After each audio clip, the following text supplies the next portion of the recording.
The auto logistics marketplace began its journey from analog communication to digital transformation roughly 10 years ago. Today, there are so many new car shipping tech solutions, many users can't tell the difference between providers. Mark Groteke, CEO of SuperFlo Systems, has witnessed the transformation. Tonight, we're going to talk about the auto logistics marketplace. So please say hello in the live chat, make new friends, and learn from the best on ATI Auto Business. Oh, shoot.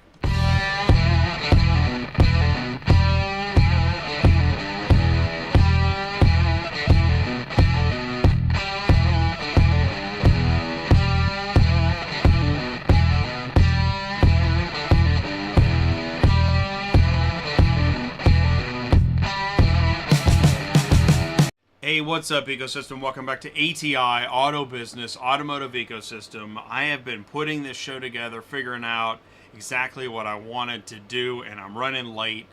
So, this is Automotive Ecosystem, where everyone learns more about the automotive industry. So please feel free to jump in with questions and comments. And we're going to do some headline news: fraud, forgery, hacking, and stolen cars. CDK Global lawsuits and losses, and how many thousand CDL downgrades. That's some weird news that came in from somebody. Well, shout out to Rich for sending that in. This is show 355 in a row on a Tuesday night, and this was tough to figure out how to put my arms around this topic. I wrote, where are we going? We're going to talk more about where we've been to understand what we're looking at now and maybe where we're going. It's going to be hard to decipher. But Mark Groteke, my sidekick tonight, you know Mark, he's always in the live chat. He created Dispatch Center, SuperFlo Systems. If you want to know about auto logistics technology, where it's been, where it is now, and maybe where it's headed, Mark has a good handle on things. That's why it's going to be a really interesting show tonight. And it's almost like it could be like a phone call, except it's a live show. Something like that. He's got Transport Auto Quoter, which I point that out. And in fact, Alexa open Quotify. Mark, this is 4 years ago.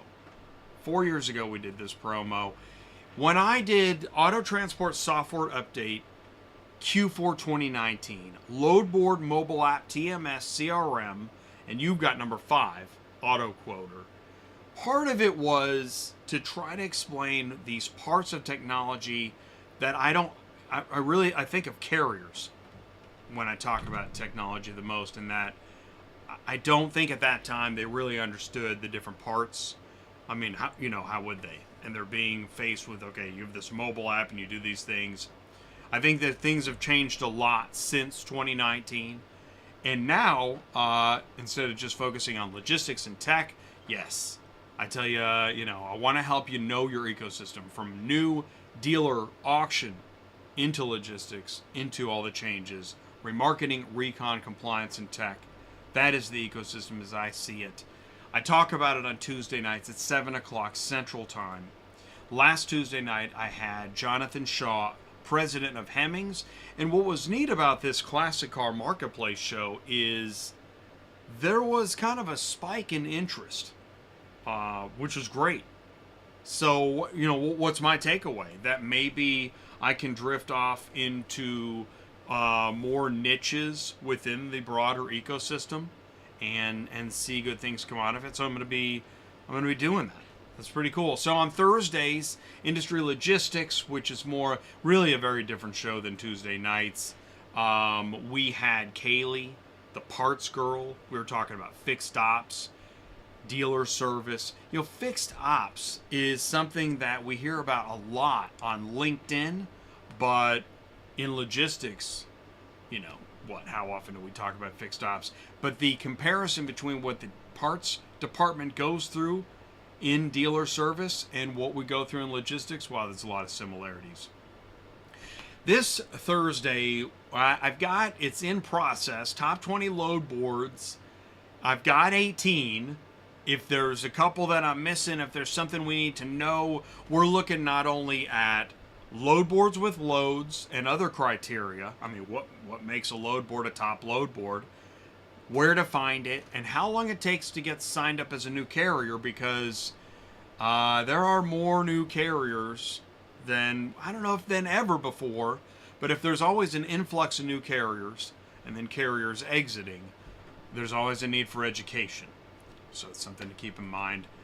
On ATI, that's one of the things that we try to do. All right, here we go. Let's do some news. Oh, we're 8 minutes in. You know what? Mark, hang tight. Central Dispatch fraud alert. Okay, this is on the homepage of Central Dispatch now. Now, as we talk about change, this is new. The information of fraud alerts has finally reached a boiling point. It was being talked about last year. It is now everywhere, obviously. I barely even need to explain what I'm talking about. I talked about stolen cars because somebody hacked into the dispatch system and made some phone calls. They have been recovered. So the hackers got hacked. It is now on LinkedIn. This is, I think at first, and probably still to some folks, like, oh no, what do you mean? What is this negative information on LinkedIn? Well, sorry, there are scammers, and it's now to the point, where you've got to just take it into your own hands. Somebody sent me an email about a fraudulent certificate of insurance forged to get the load. Wow. That's happening. This is all happening. Here we go. Police. 2 men wanted for stealing car hauling trailer with vintage cars. Police said the men are accused of taking a car hauling trailer that was connected to a white 2017 Dodge Ram on Atlantic Avenue near Berryman Street on June 25th. The trailer contained 3 unoccupied vintage cars, a 55 Chrysler, a 66 Mustang, and a 68 Chevy Camaro. So they cased the joint. They knew what they wanted. The suspects used a white SUV to drive away with the truck and trailer. Amazing. So let's jump into CDK. Dealerships lost $1.02 billion in business after the CDK cyber attack. Anderson Economic Group estimated dealerships lost 56,200 new vehicle sales and $1.2 billion between June 19th and July 15th because of the CDK global cyber attacks and subsequent software outages.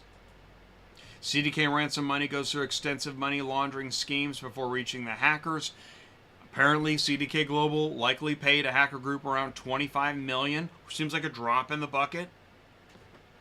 That sounds like a good deal to address the cyber attacks that led to significant software outages across the car dealer industry. On June 21st, approximately 387 Bitcoin were sent to an address assessed by TRM Labs to be controlled by the ransomware group Black Suit, according to a statement from TRM Labs.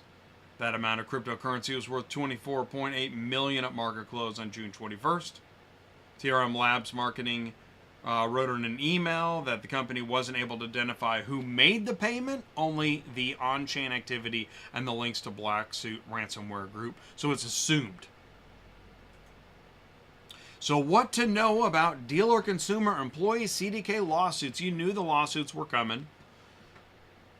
First, you see lots of support. We support. We're in this together. And then it's the lawsuits. Consumers, dealerships, current, former auto retail employees have filed 10 cyber attack-related federal lawsuits against CDK. Accusations include negligence, unjust enrichment, form of contract breach, breach of fiduciary duty.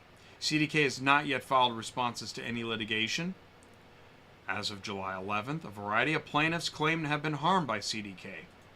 They include 14 consumers have sued CDK across 4 cases, though one lawsuit contains 10 of them, citing the alleged threat to the personal information they gave CDK. Dealerships, all of those lawsuits seek class action status, which apparently has benefits. 3 people calling themselves current employees of Findlay Auto Group, Asbury Automotive Group, and Northwest Chrysler Jeep Dodge Ram, and 1 man calling himself a former staffer of an unspecified Marin County location. Boy, these are pretty specific. Have sued CDK in 4 individual actions. They allege the breach threatened information they provided for their jobs. Dealerships. 2 pieces of litigation involved dealerships. In one, Fowler Buick GMC in Mississippi sued the software vendor, sought class action status for any U.S. CDK clients who were affected by an interruption of service because of a ransomware attack. Unable to conduct regular business, causing significant business interruption and lost revenues. And can you claim damages? That's where the lawsuit hinges. Claiming damages. JK Collision Center, an independent Illinois shop, said the cyber attacks against CDK made it difficult to order parts and do business. See, made it difficult. But did you suffer damages? K asked the court to create a class out of anyone in the U.S. who used or relied on defendant services were injured as a result of the data breach. And maybe damages is the reason they want class action.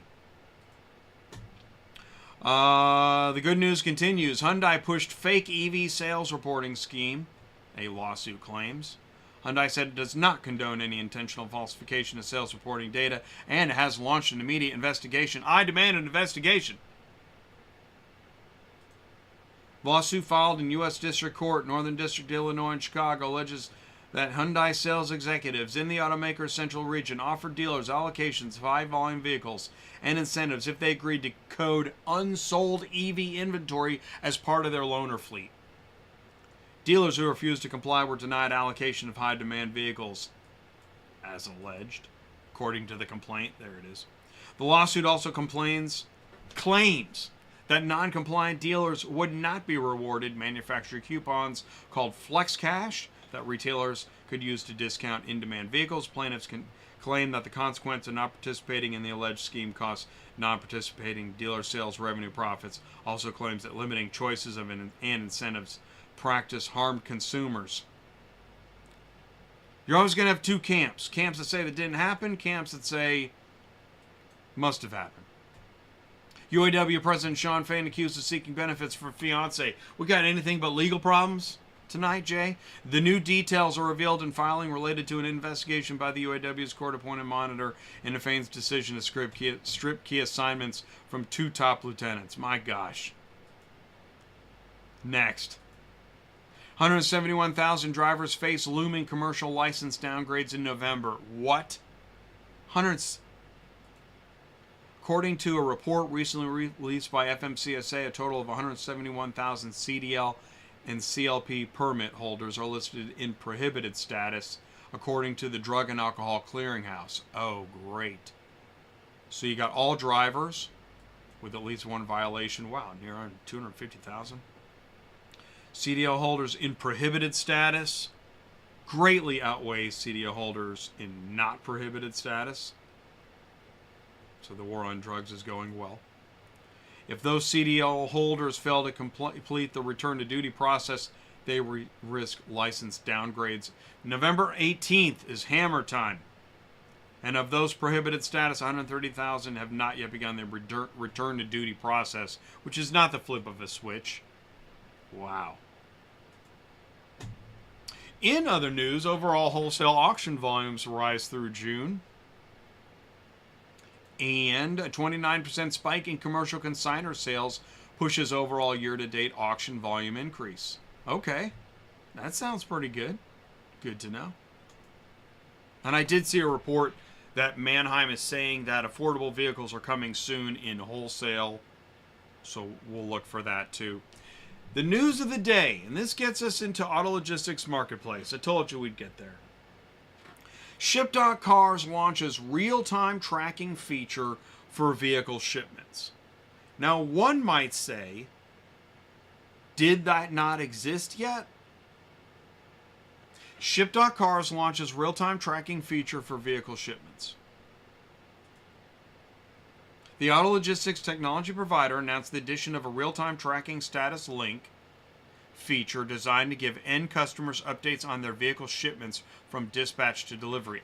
Maybe that link is new. With 24 access to shipment status and locations. 24/7. The company said the new feature, typically only available from last mile delivery services in the retail sector, aims to solve disruptions caused by lack of visibility and miscommunication and bridge the gap between brokers, carriers, and customers. Definitely relying on a phone call, that's got to stop. This feature will provide real-time status updates and access to all related inspection and delivery documentation. Also a plus, if you can see the documents right after they've been created. Allowing car shipping customer to monitor their orders and shippers to reduce customer inquiries, limit negative feedback, and improve customer service. Ship.Cars said its real-time tracking feature is accessible from any device and includes order documentation such as vehicle inspection documents, as well as offering transparency while protecting sensitive information. That is going to be the next one, isn't it? The company added there's more to come. It plans to integrate a generative AI chatbot into the tracking page to provide 24/7 customer support with the ability to answer a wide range of questions. And there it is. There is the AI. All right. So as we move into tonight's discussion, let's look at, I did this by order of companies that are also in the order of the ranking of the load boards. Central Dispatch next month is going to be talking more about their private marketplace, API integrations, all new app for carriers on ATI, as well as everywhere else. And this is a big moment. Now, I don't know who does realize or doesn't realize or cares that Central Dispatch has not had a mobile app in the marketplace for carriers to use to pick up and deliver loads, and therefore for shippers to see real time. We just talked about Ship.Cars, what is happening with the load. Central Dispatch did not have that mobile app. That's changing. That's huge news. So what else is happening in the auto logistics marketplace? Super Dispatch. They're talking about difference between TMS and CRM, so they're engaging in education. Assertus is talking about educating and guiding their dealer clients, whereas I believe this is carrier-focused education. You got dealer shipper education. And there's more, but these are snapshots of what companies are working on. ACV's, again, working on dealer education, and they're doing a lot of TV. I'm noticing it. It's interesting. It's an interesting move. ACV, the channel. United Road continues to focus on carriers a lot. Haven't heard a lot about Hawley. Looking for an update about the Hawley software. Run Buggy puts out a lot of talk about how they're signing up more dealers. Again, so we're seeing dealer technology growth. AutoSled, still working on their technology. They've got some more announcements coming as they grow. Auto Hauler Exchange, working on connecting the community, carriers, shippers, and removing some brokers, which I think is a great angle. It's different, and difference is required. Pre-owned Auto Logistics is a asset-light carrier company focused on educating customers about shipping their cars. We talk about POV, private individual moves, and there's all kinds of different types of moves. Corporate relocation, dealer trade. RPM is talking about how they're growing their team. They've got a podcast, they've got a blog.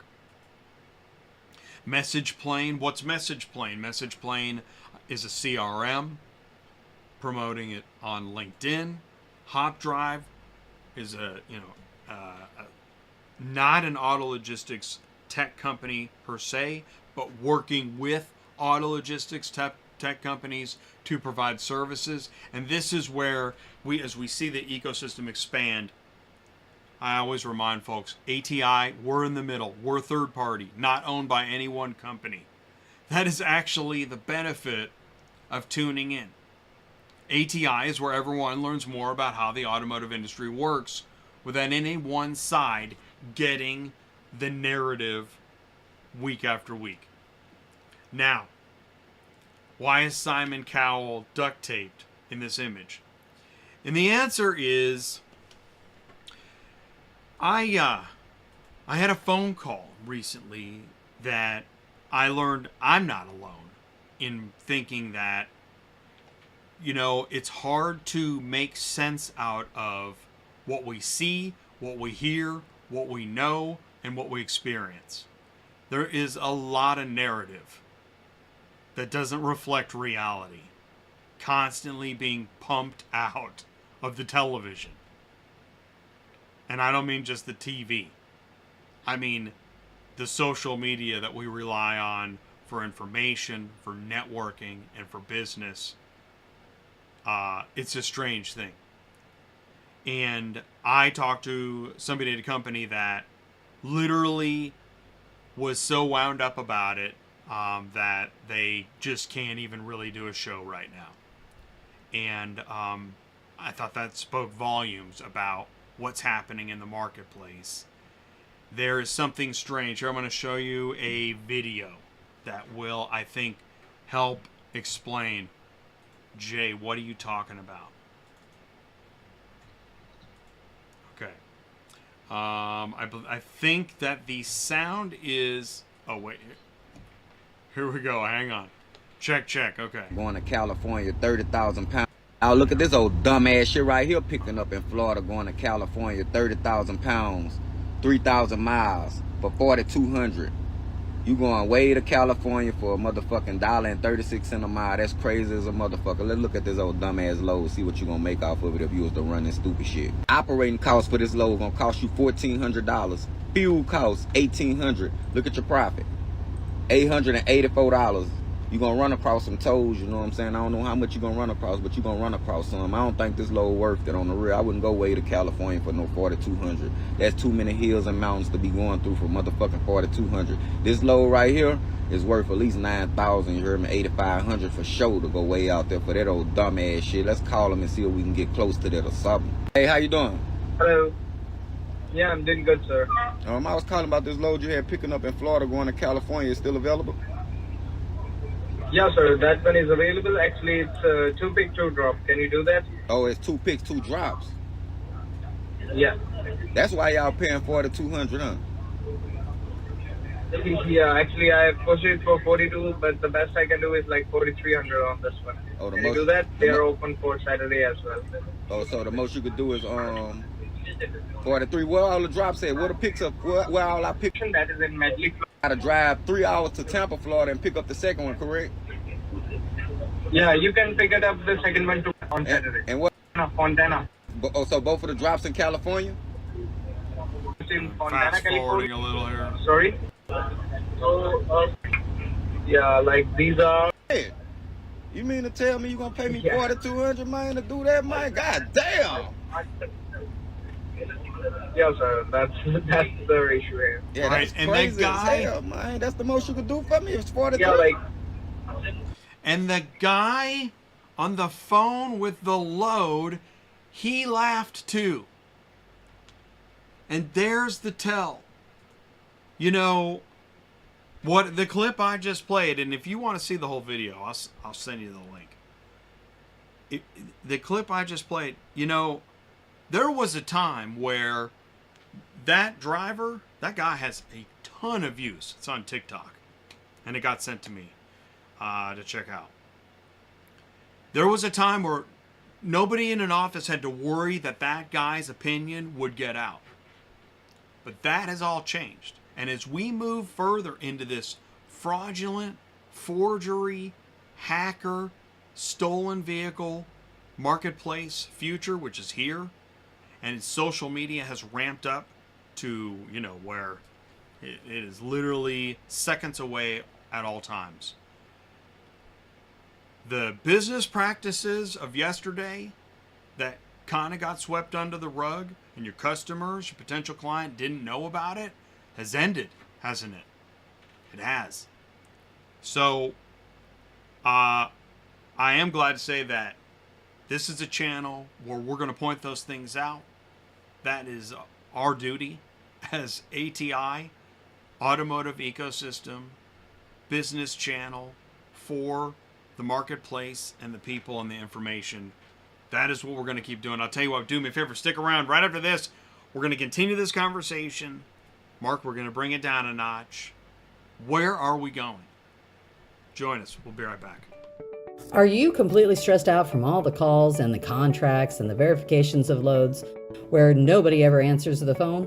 Call Murphy Auto Dispatch Services today. Murphy Auto Dispatch Services has over 15 years in the transport industry. We are your office while you are on the road. We book, we verify, and we bill out your loads for you. We have an excellent accounting staff and an even better dispatch team.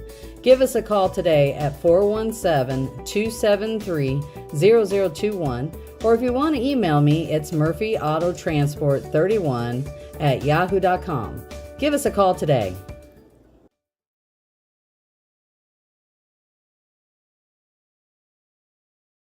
Transport Auto Quoter is by far the leading auto quoting software on the market, and the only auto quoter with a pro version that comes preset with accurate pricing for anywhere in the U.S. So you don't have to worry about it. The best part is that no change with your current software is needed. Just plug TAQ in and start booking jobs. Carriers can easily plug TAQ into their current websites and start making money right away. I bet you're wondering how we do this instantly and accurately 24/7. Well, constant analytics is the key. Our Price Watch team is constantly monitoring current market conditions, paying close attention to seasonal and quick-moving industry changes. At the end of the day, it takes a lot of time and data to maintain good pricing, time that most of us just don't have on a daily basis. So free yourself up. Using TAQ Pro is really a no-brainer. Save time and money, maximizing your leads and optimizing your online investments. You'll finally be able to sleep well at night knowing that TAQ is on the job selling for you 24/7. Never missing a potential job.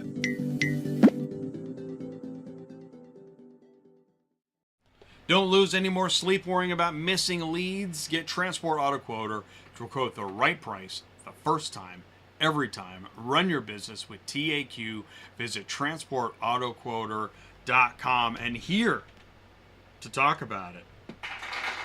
Oh, here we go. Please do help me wish a warm welcome to Mark Groteke. Mark, can you see me and hear me okay? I can. How am I doing? You're doing good. Okay, good. Okay, good. All right, cool. We'll jump right in. One of the things I can't stand is when if you tune into a webinar, I don't think anybody does this anymore, but people will be like, oh, we'll wait another 5 minutes till everybody gets here. And I'm thinking, well, I'm here. Am I supposed to set my watch to come back in 5 minutes when everybody else gets here? So here we are. No. So, all right. Hey, good job on the thumbnail. Let's go. Let's start with that. I have my Cincinnati Reds jersey on. Oh, you do have it on. Cincinnati Reds, America's team. You know that, right, Jay? So I can't say I know. Tell me about it. We beat the Yankees. Took the series, I think, 3 games right in a row. Boom, boom, boom. So I think there's so many sports. I think sports is like auto shipping tech. So much I can't keep up. I know. I shouldn't say that. And nobody really cares about the sports part. Well, no, you know what? A lot of people care.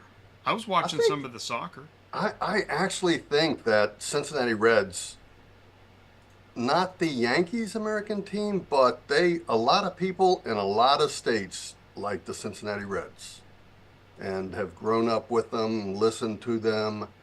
I think they're America's team. Straight up. Okay. All right. Noted. Yeah, noted. Reds. Okay. Cincinnati Reds. Cincinnati Reds. All right. You know that when let's go back in time. I talked about Q4 2019. You have a load board. You have a mobile app. You have a TMS. You have a CRM. And you have an auto quoter. Yes. When did you start making auto logistics tech?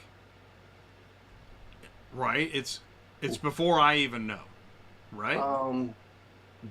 So we actually, way back in the day, had an auto transport business, and we're auto transport carriers and broker, and we developed software for that business, and through the evolution of that,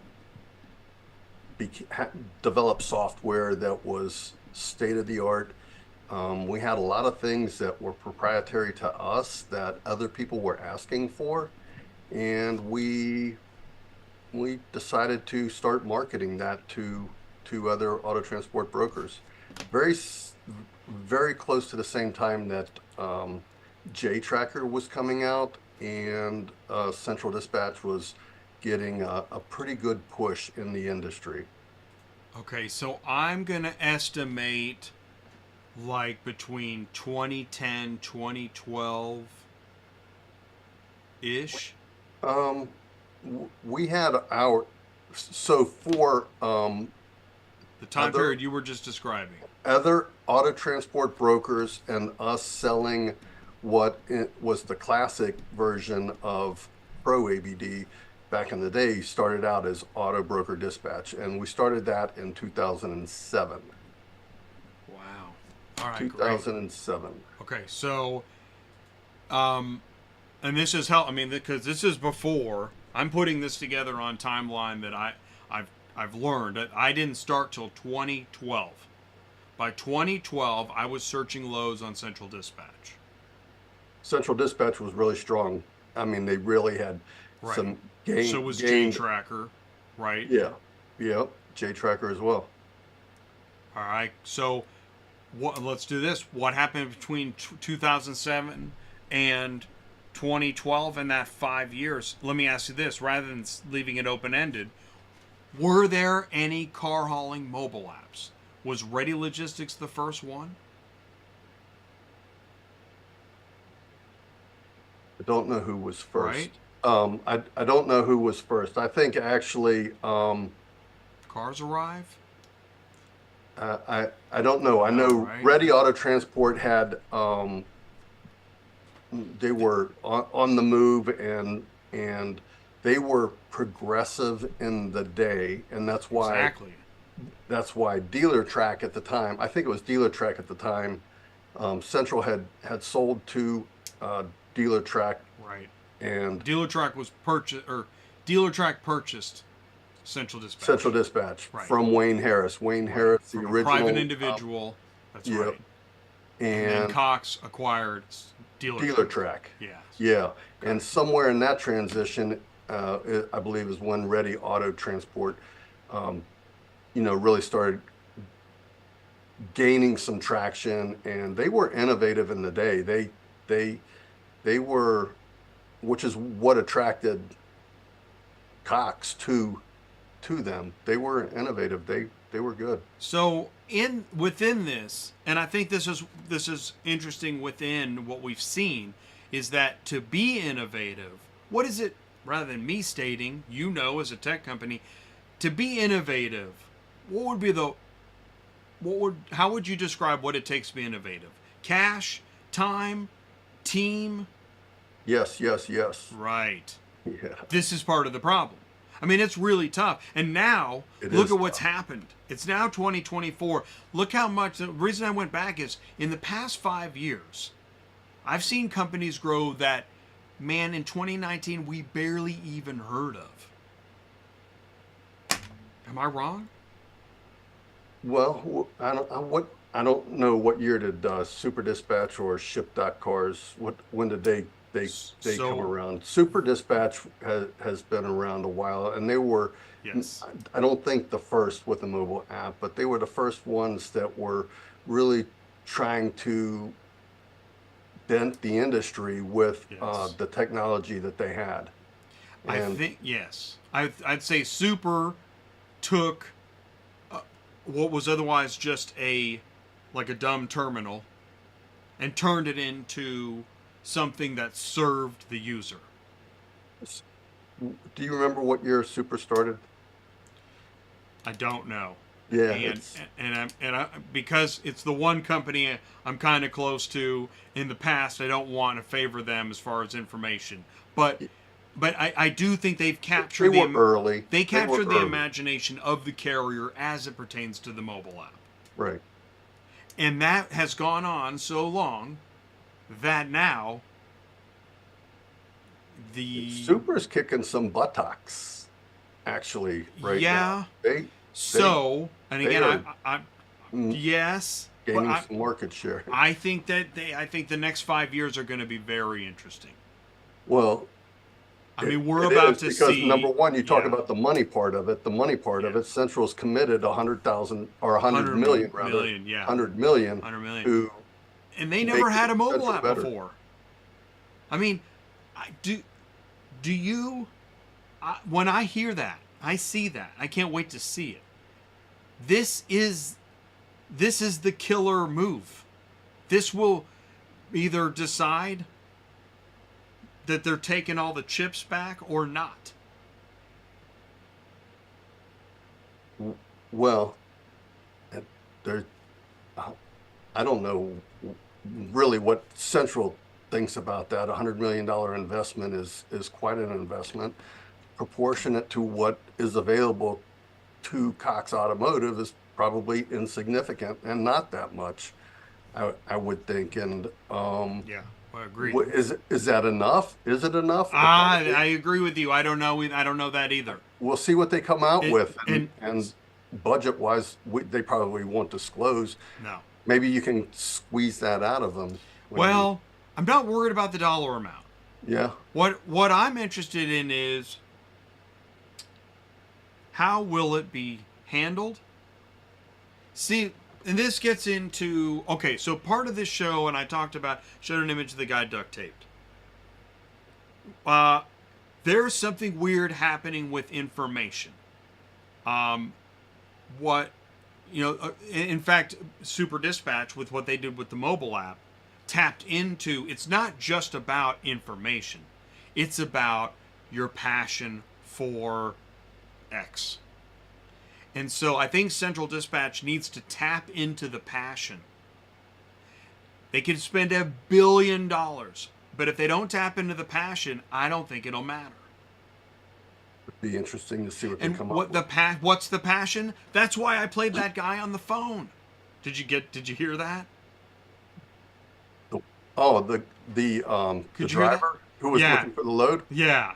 That was hilarious, actually. It is hilarious, and can you imagine, like, if that was your company that posted that load, you would be flipping out that there's a video of a guy calling out An your average garbage. guy, a working guy. This guy, exactly. Trying to That's it. get ahead, and he knows He represents Yeah. your average driver that knows what he's talking about. That guy knew what he was talking about. he did. Like he knew his numbers. He knew enough to know. I was trying to skip ahead. At one point he says, so I can do it for 9,000. Which is more than double what it's listed at. Yeah. I'm assuming he found one of the cheapest loads on the board. But to so make his video with, that's one of the reasons I talk like this, Jay, I always think of the naysayer. Jay, you talk about this load board and all this stuff, and it doesn't matter. Well, as a matter of fact, it does.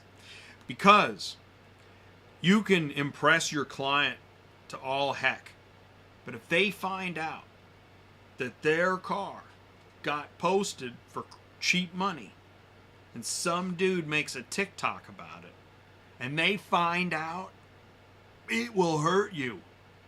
You can't do that. And the thing is, in the past, nobody was ever going to know, right? Brokers could do whatever they wanted. Yep. And in the age of fraud, forgery, and CDK and all this stuff, and AI, that is all changing. That's why I said on a phone call to this guy that was worried about what's going on, they said, these private equity firms, they are going to cash out and sell these companies. Because the game, it's not the same. You're not going to be able to make the same crazy margins, and nobody knows what happened. You know, for brokers, and I don't know how many brokers think about it and that work for dealerships, and I've heard dealerships and have talked to them, that dealerships are posting loads with a broker, and they also have a central dispatch account. So they see what the broker posted their load for, and they calling them up, taking it back, going, that's not what we want. That's not what we hired you for, to do that kind of business. That is unacceptable. And I know that brokers have lost dealership business because of that type of action. And dealerships it's so hard on a dealership, and the things that brokers, there's a big place for brokers in the industry. And I don't think a lot of people like eliminate the broker. And how easy is that? Dealerships do not want to handle that. The educating the customer on the picking up and delivering, and the schedule, and what the driver has to go through, and why is he in another state and to the left of my state, and all of those things. Dealerships, they need somebody to be in between the customer and themselves, and the broker is a perfect fit for that. And they do a good job, and that's exactly what the brokers are used to doing: educating the consumer, educating people on how the industry works and why they need to pay this price to get the job done. So it's dealerships can get a lot of value out of brokers if the brokers they have an agreement, generally have an agreement on what a margin should be. And I think missing that sometimes puts a lot of strain on the dealership, when the dealership's job is to sell cars. Okay, so here's what I want to say, is that I agree, and yet that time is passing now. Meaning, we have seen where, does anybody use a travel agent anymore to book a vacation? I know somebody does. I have a family member who did just there we go 3 weeks ago. Yes, it happens. And right. Not the common transaction anymore. It's not the common transaction, and I don't know how much does the consumer need to be educated about when to go to the airport, to get on a plane, and what to not pack, and those kind of things are common knowledge. And in the auto transport industry, somebody not experienced in transporting an automobile, a dealership certainly is, but the consumer who is receiving that vehicle that the dealership is sending still needs that education. I'm not saying that there's certainly there's a lot of applications that are perfectly acceptable to post on a load board, have a carrier pick it up, request it. You can do a lot of things through the technology. There's still room for a broker. And I agree. And people to educate. Right, and and nobody's going to say, "Man, Jay just killed my business." No, nobody's saying that. But I am talking about, this AI stuff. Do you use AI? We a little, have right? At SuperFlo Systems, we have AI, but it's actual intelligence, not artificial. We use actual intelligence, Jay. So,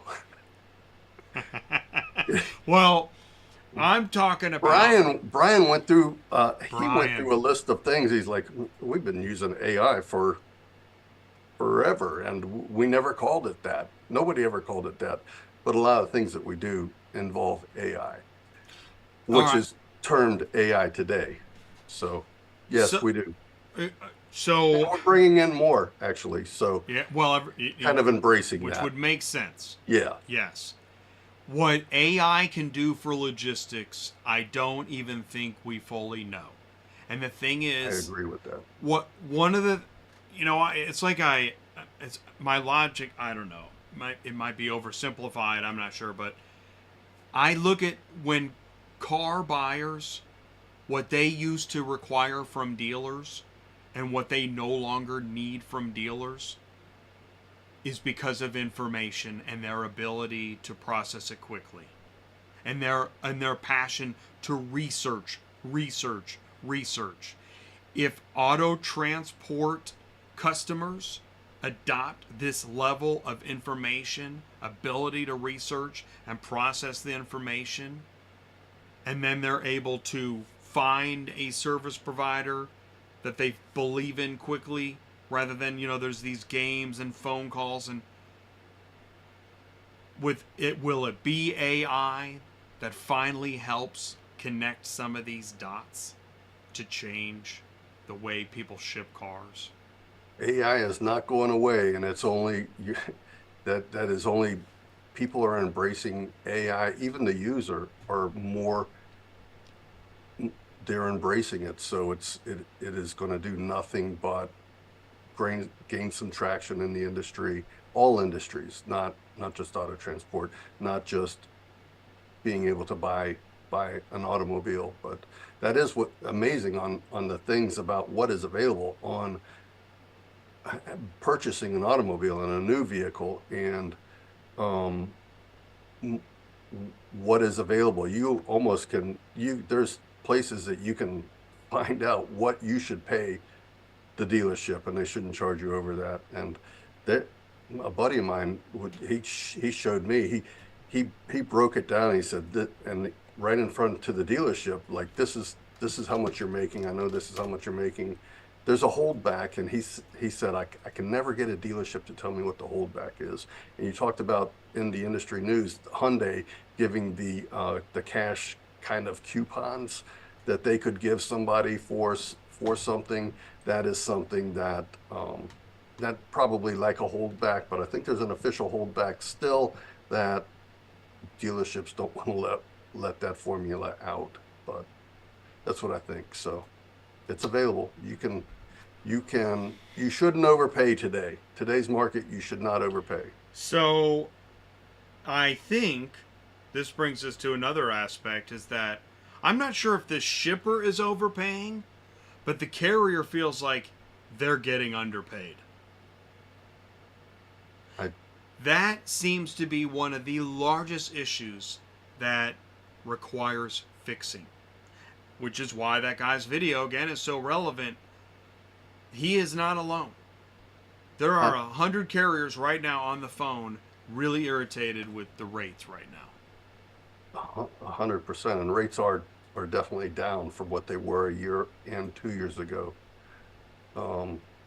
Percentage wise, I don't know exactly what the percentage is, but it's kind of significant. And I don't know how do you educate the carrier to not take those loads. And it's hard for the people who are the shippers who are actually moving the vehicle to say, you really should pay more so this driver can support himself better. And it 100% contributes to the churn that you talk about.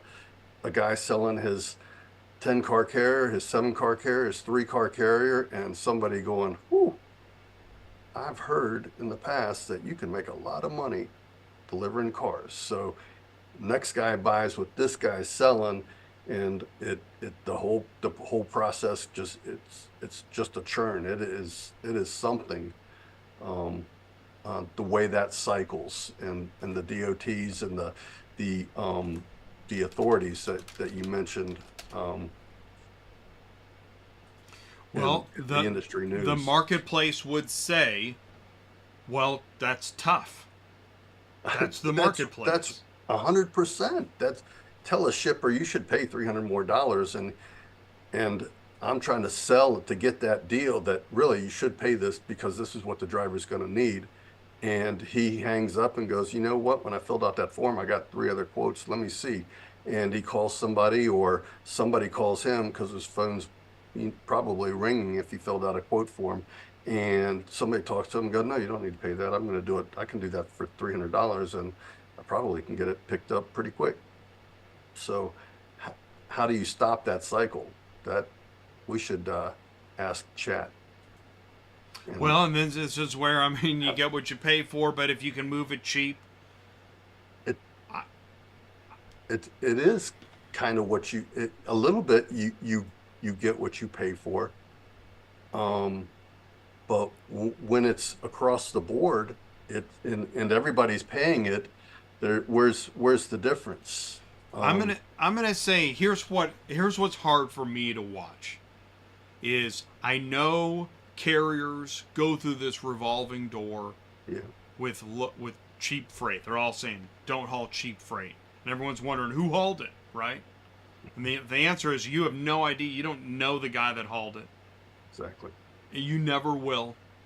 You guys probably will never run into each other. It's the guy with the for sale sign on his rig. Right.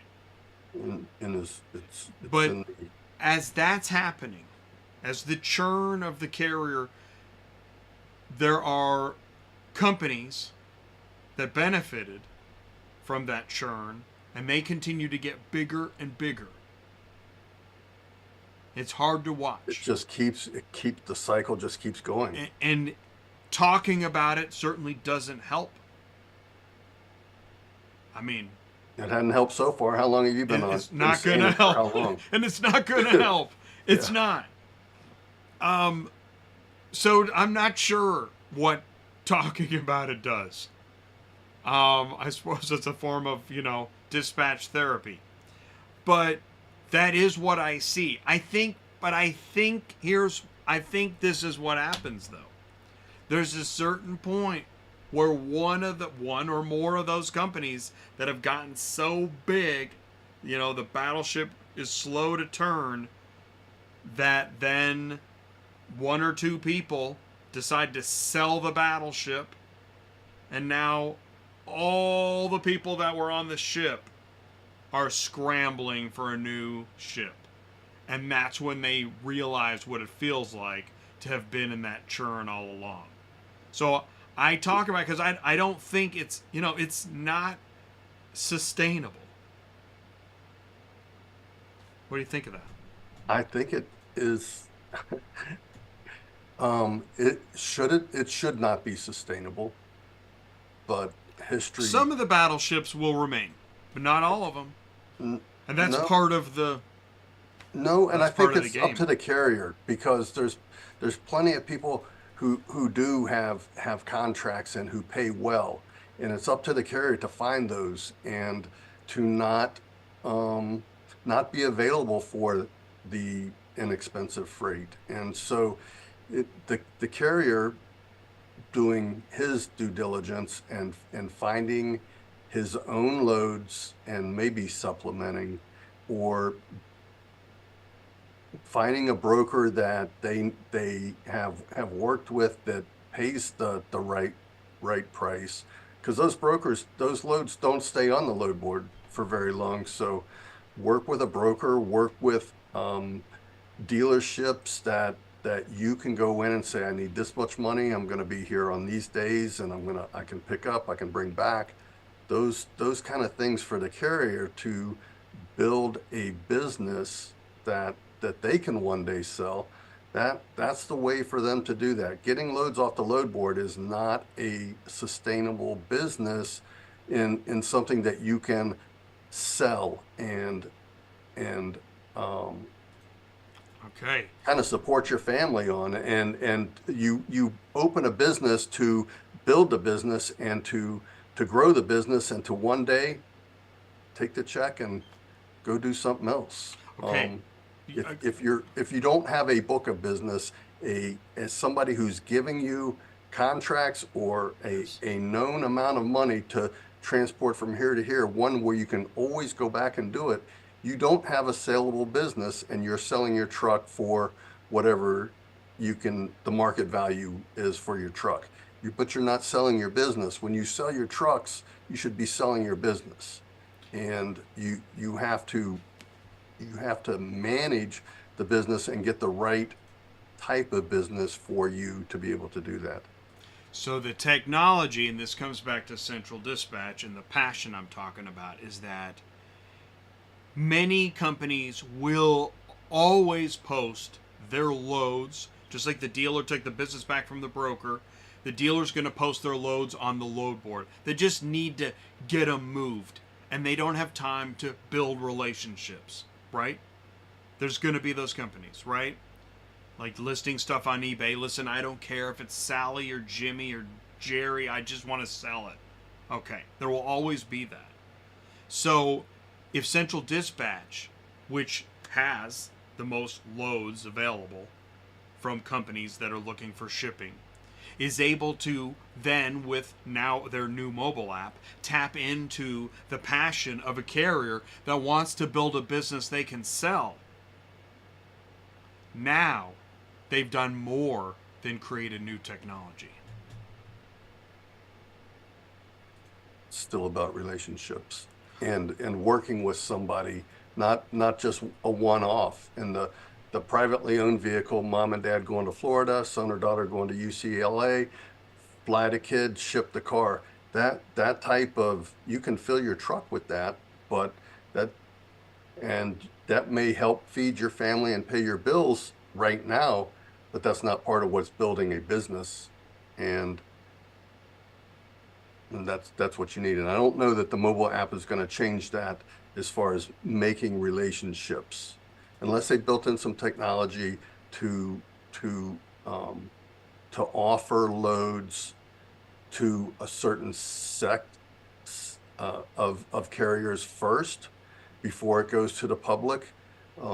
We've had some of that technology on Dispatch Center, but having really not the broker to embrace that and to want to do that. It's tough, but I think the technology's out there. If somebody would embrace that and they could have a carrier network, and we have my carrier network as far as how to, in Pro ABD, how to help people market the loads that they have to carriers that are looking for loads.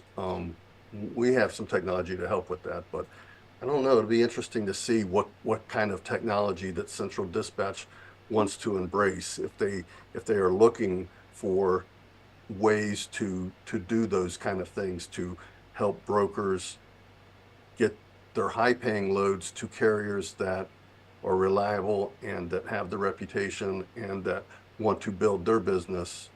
It'll be interesting to see. The technology's out there. We've had some ideas and moved some things forward with that, but it's for the carrier as well, though. They have to do their thing.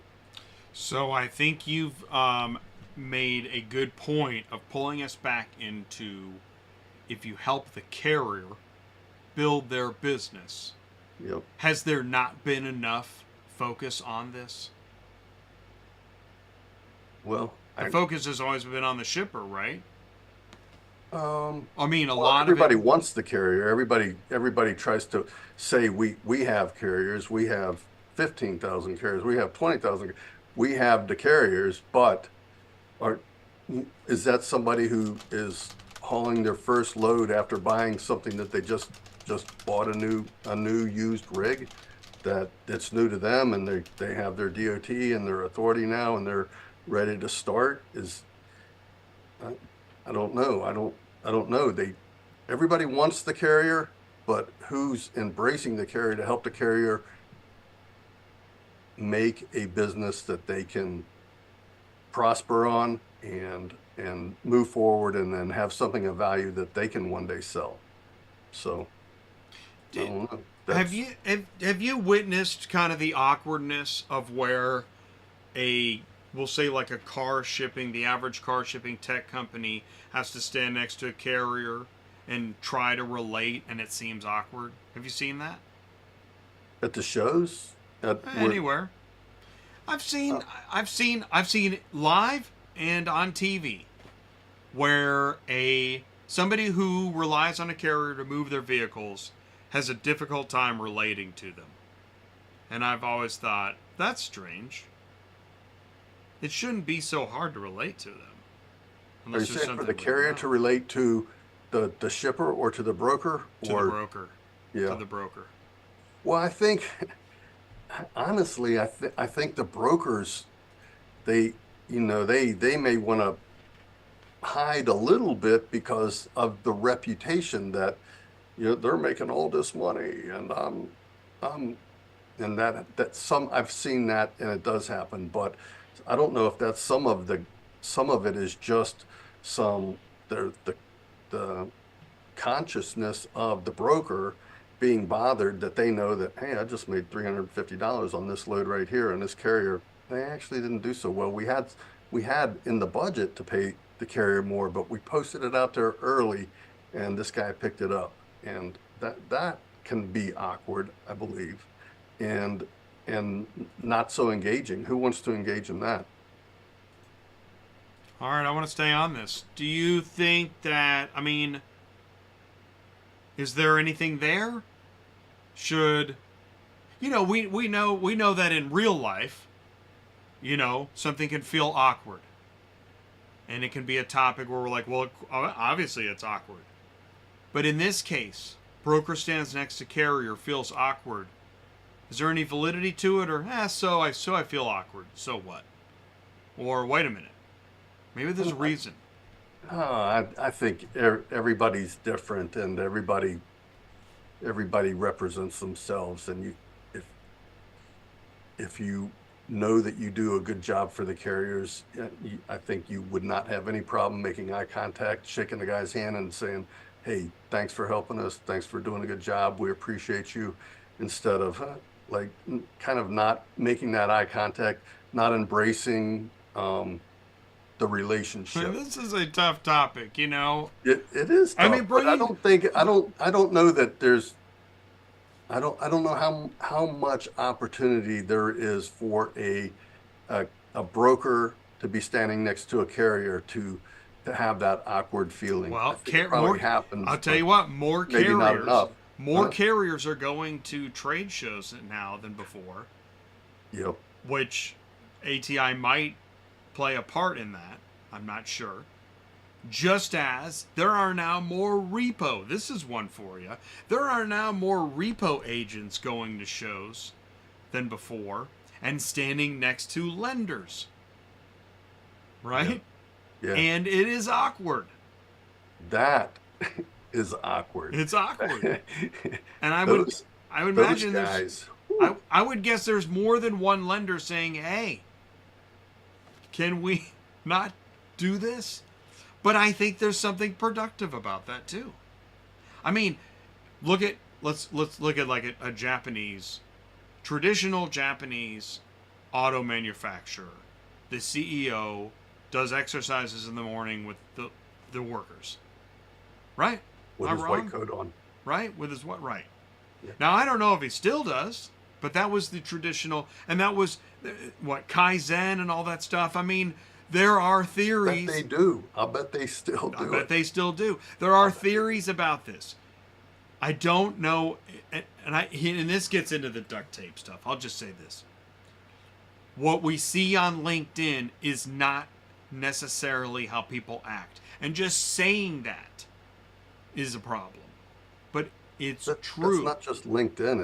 It's every not. social media. Thank you. Every. Thank you. That's right. And it's frustrating. And actually, that's why I tell companies, don't make another boring webinar. Don't do it. Everybody's bored. People in your own company are waiting for this thing to end. You don't need to do that. Yeah. Right? Well, I've seen some of those as well. I mean, they're painful. Yeah. It's not the same thing as Yeah. but that's why I think what happens, that's why I think we see a lot of catchy slogans, is that walk the walk and all, because somebody's hoping for something, that there's still magic rather than all this falsity. I wonder, and in clickbait and how that is actually rewarded. And I heard somebody who does just some interviews of just average people, not just average people, but he does not one segment. And he was talking about, if I don't say this, I can't get promoted. I can't get in front of people because they don't put it in front of people. They don't circulate it. So I have to put some kind of trashy clickbait in there. If I don't, they won't share it. They won't put it in front of people. So there's something to that, and I don't know. I mean, you do a ton of marketing, and I don't know Do a lot of marketing. Yeah. if you've experienced that or have You know, tried different things of. I'm actually always trying something different where I'm trying to say something truthful, but that will get attention. That won't get any views, Jay. Yeah, no, I know. People are not clicking truth. I know all about it. No, actually, you know what, Mark? I tell you, I have to. I should bronze it and put it on the wall, and that is that. You know, a lot of people watch this channel at certain times. Yeah, I don't see it in the views really, but yeah, it's really strange. The lurkers, as I don't know how it, as Candy used to call them. Right, I don't know how people hide that they viewed. I have no. I don't know, but yeah, no, it's known, so Well, I don't worry about that. Look at kind of the dent in the industry that and people want to be a part of your show and to make introductions and to Oh my shake gosh, your hand. awesome and networking happens here. Yeah, thanks. What was that? Yeah. Awesome networking happens here. I can't believe how many people have met other people through ATI.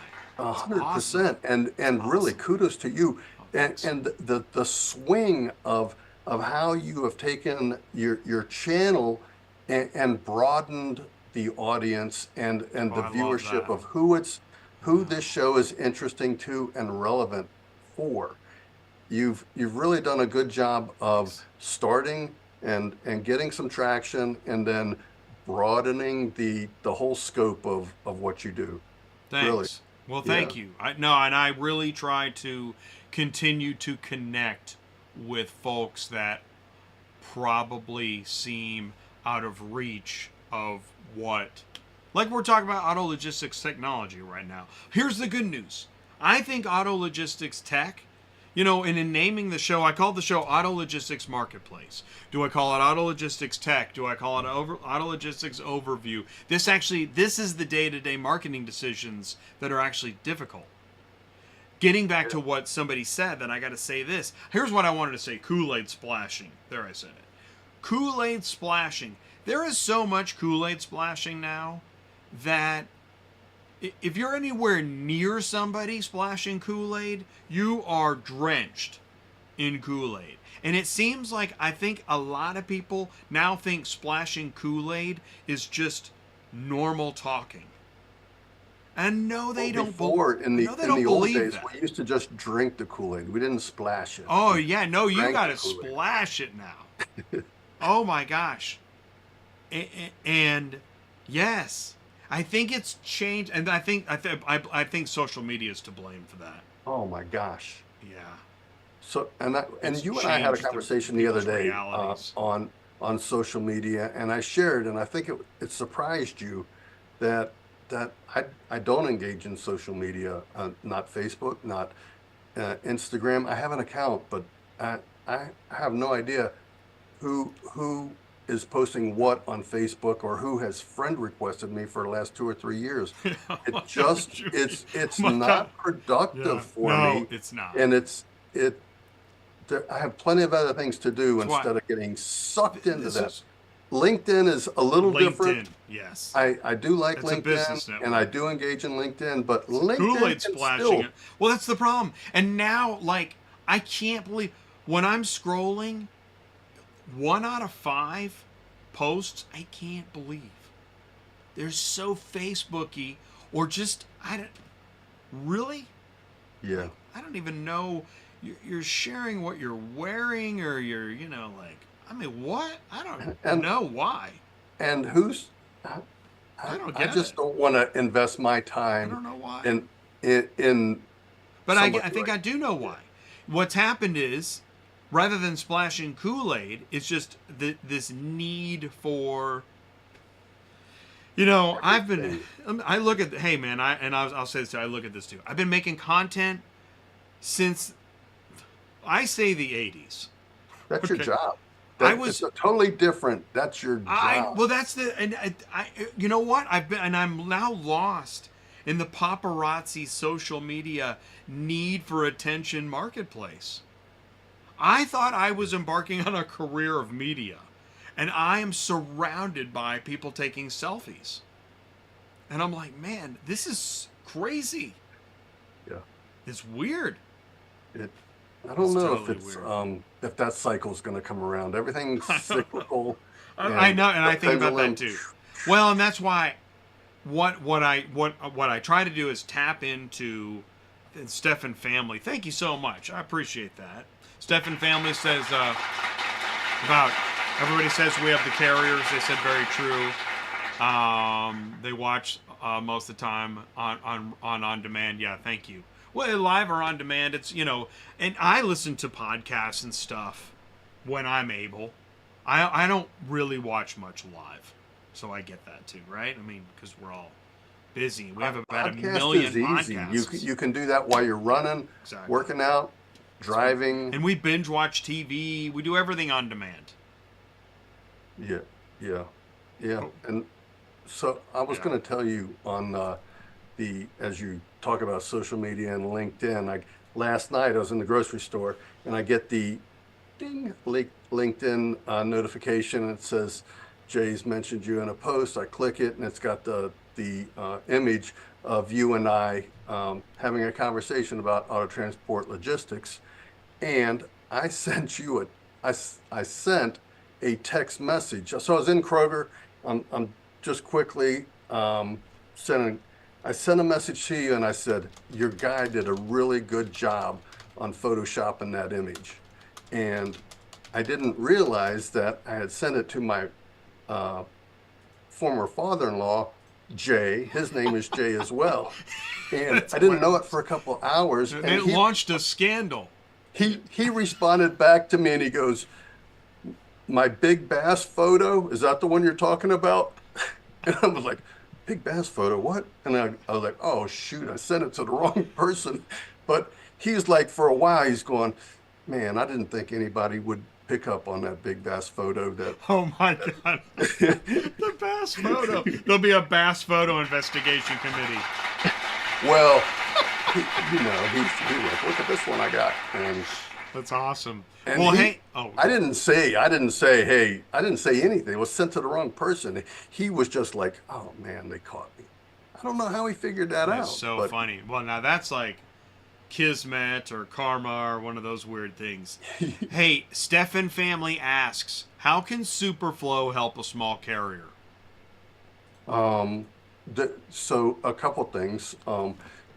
We have Dispatch Center, and Dispatch Center has a lot of good tools in it. One is loadification, and it's a load notification. We have advanced technology in the notification. So you just put in your route and what your route is and where we can notify you. And Central has that, and I think Super is either does have it now or is engaging in it. But we have advanced notifications. So if I said I'm in Ohio and I'm going to Florida and I'm starting in Columbus and I'm going to Miami, and before you could say I want a metro of Columbus to a metro of Miami, or I want Ohio to Florida and do a metro. We send load notifications to the carriers that are in the route for things along the way. Lexington, Kentucky, going to Florida, that would be in the route. I think there's some other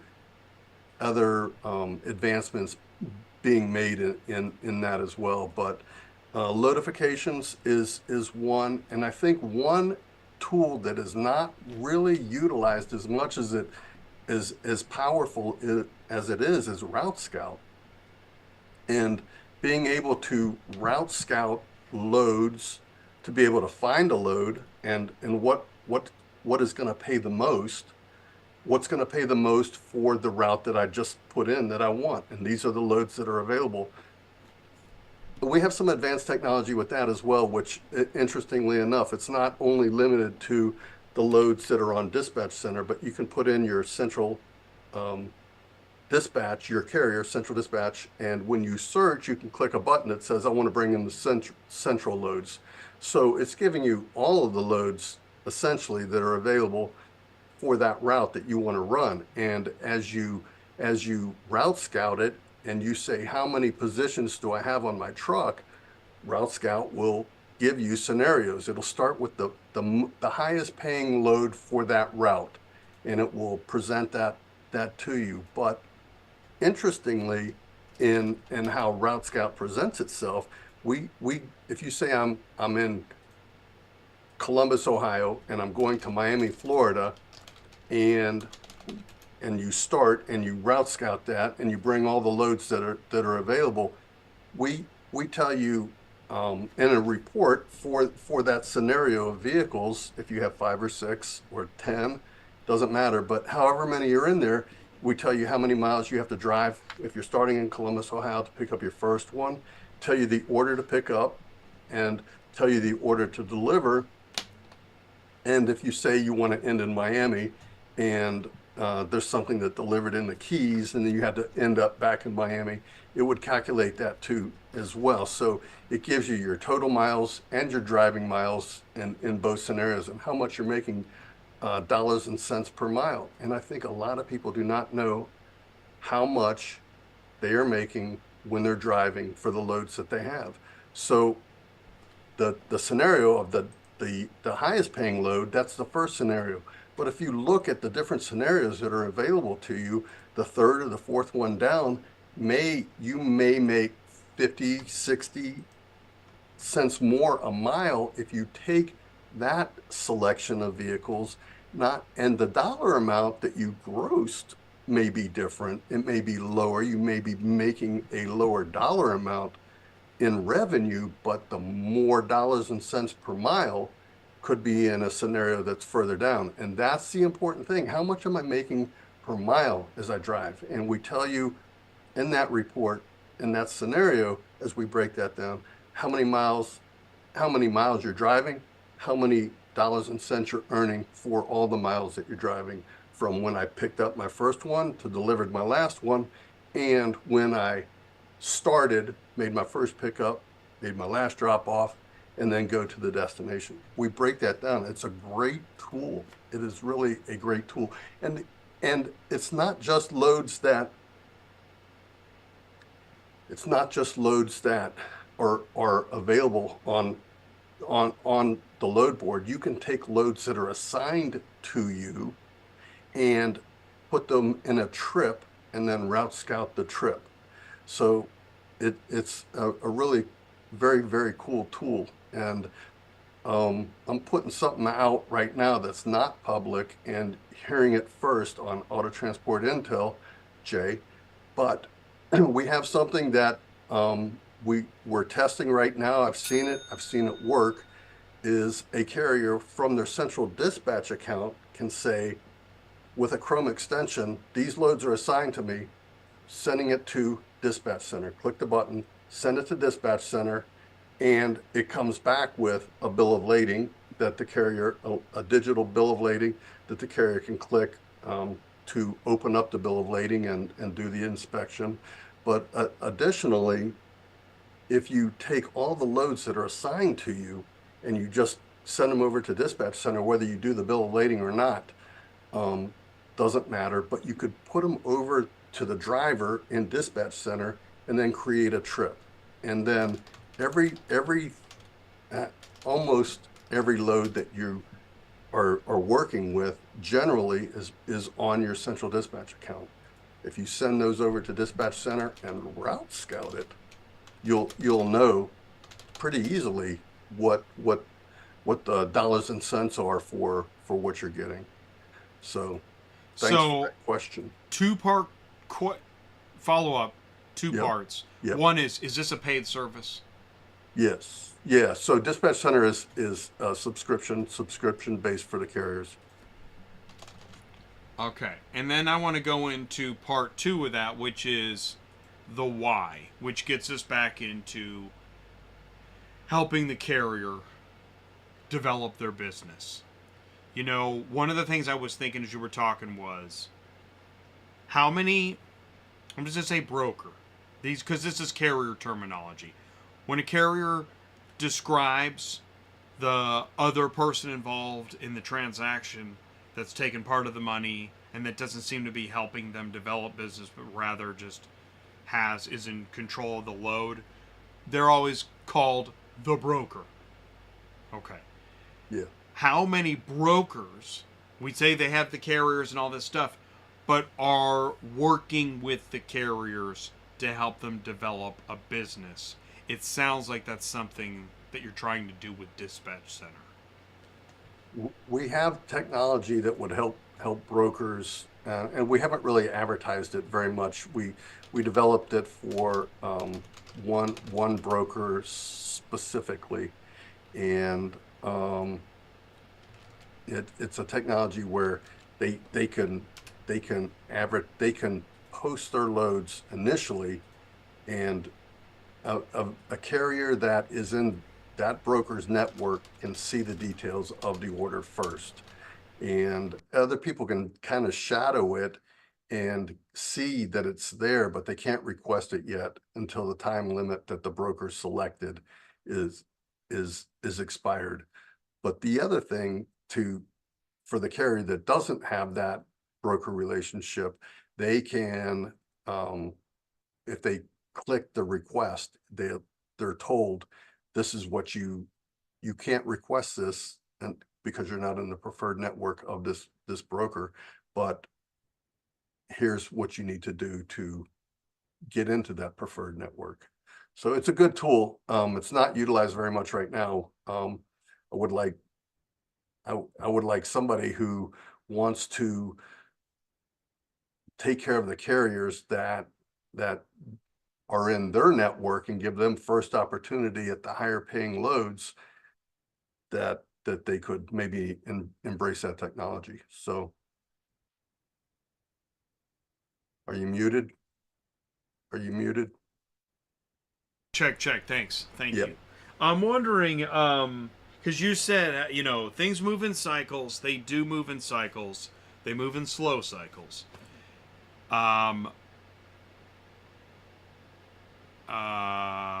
Here we go. No, Royal Crown. Let's see. Moving into this.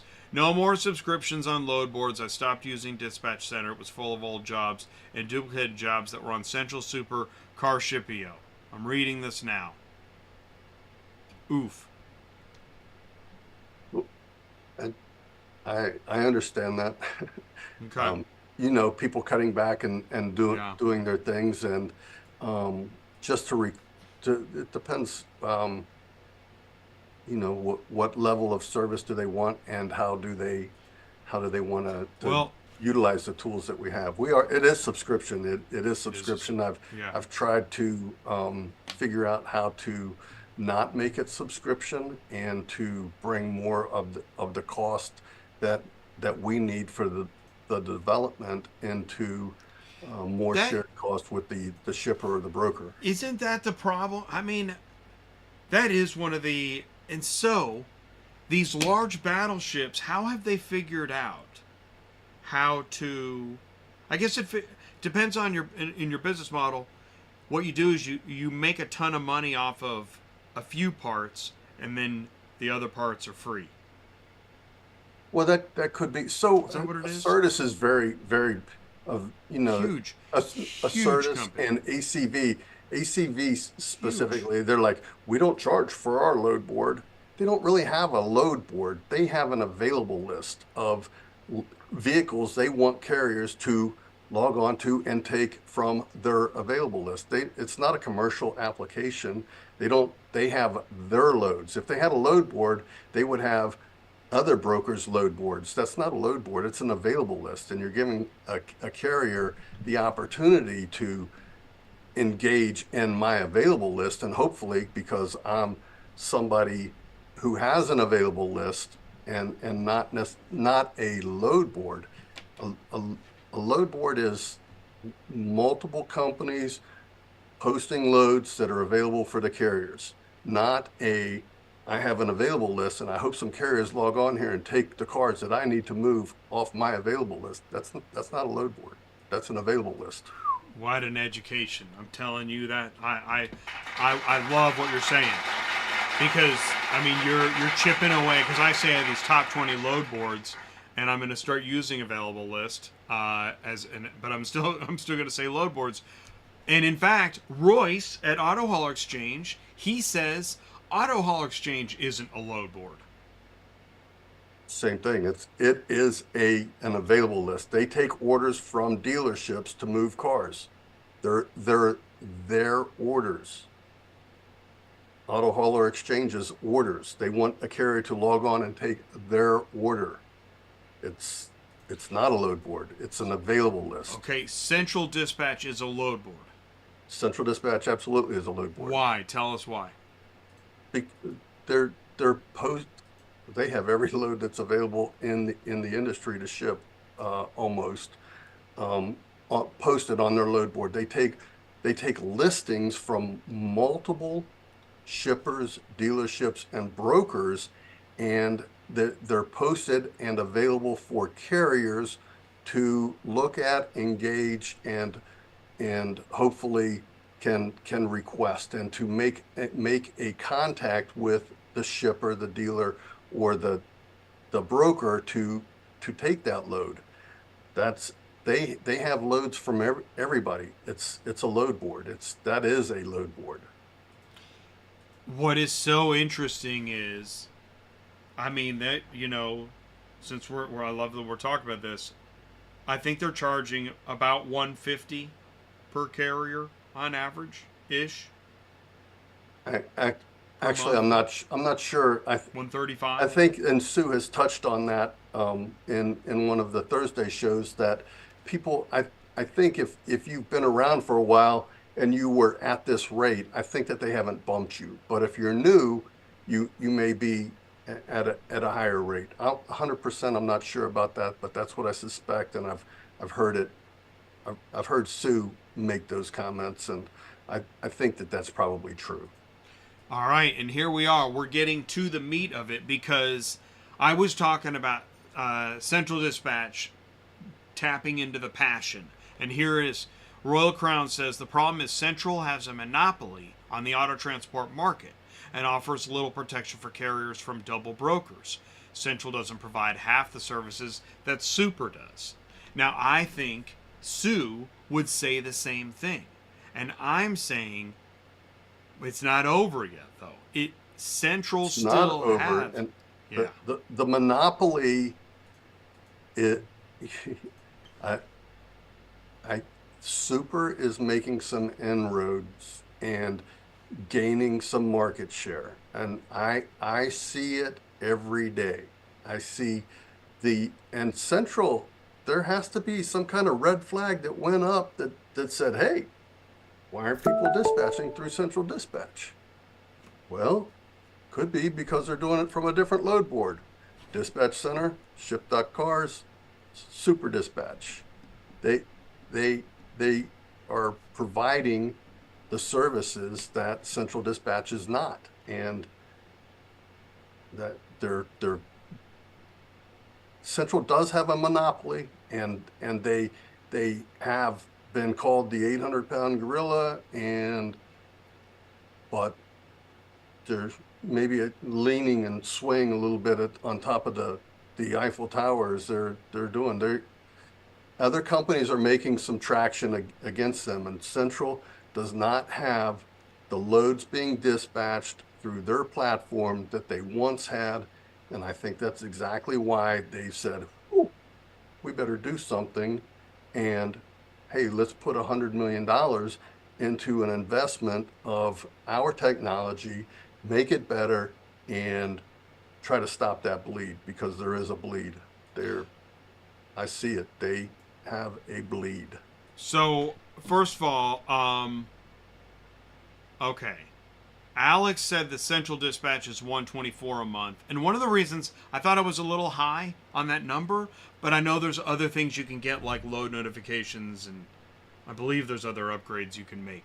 But Alex says that SD has other ridiculous fees. And see, here's one of the things. Who does? Super Dispatch. Okay. See, Super Dispatch seems to be known as a free platform, but it's not totally free. The app is free. Explain that. Yeah, explain that. So you can get something assigned to you as a carrier, and you cannot have a subscription that you pay for on Super Dispatch. It's my understanding. I'm not a Super Dispatch representative, but a carrier can manage a load that has been given to him and do an inspection, market delivered or market picked up, do the inspection at the destination, market delivered, and satisfy the need of that broker to have a digital bill of lading submitted as that order has been picked up and delivered for their customer. So right. Okay. So but that's if you're the owner, operator, only person in the company, right? If you have somebody in the office and you're the driver, I think you've just moved into paid. No? 100%. I don't know. I don't. Okay. I don't know. I'm out of the loop now too, but that's what I thought. If you want to see loads that are available, you have to subscribe to the TMS and to the load board. Okay, and there we go. And you don't have access to be able to look for your own loads and to request those and kind of negotiate with the broker or the shipper for that load. Would you call Super Dispatch a load board? Absolutely, 100%. Okay, right. A Certus available list. A Certus is available list, yes. What about Holly? Do you know? No, that's an available list as well. Those are all United Road loads. They're not right. Okay, available list is loads from within the company that you can book and move for us.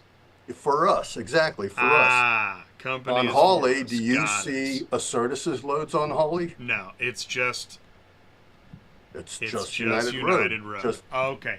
Reindeer, available list. Okay, I got it. Okay, I didn't know that it's well. Then most load boards are available lists. They are. Move my load. I don't make any money. I'm gonna and 100%. They're not going to charge a carrier to look at their load board. Oh, you don't have to pay to get look at our load board. Well, it's an available list. It's like if you don't move that load, you're not making any money, and you need me to log on and. So let's go a step further. Which one is more helpful to a carrier, a load board or an available list?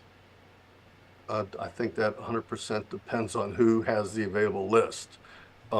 Because I think there's some available lists that pay higher than maybe what they would find on the load board. And that's knowing your customer and building your business and who you're going to work for. I think that's totally up to the carrier to find those loads that are on an available list from individual companies trying to move their freight, who is paying the best and who will pay a rate that is going to help make you money and help support your business. So, and that would make sense. You can do that 100%. You can build a nice business and one that you could sell if you worked for a company, and if it was only one company, if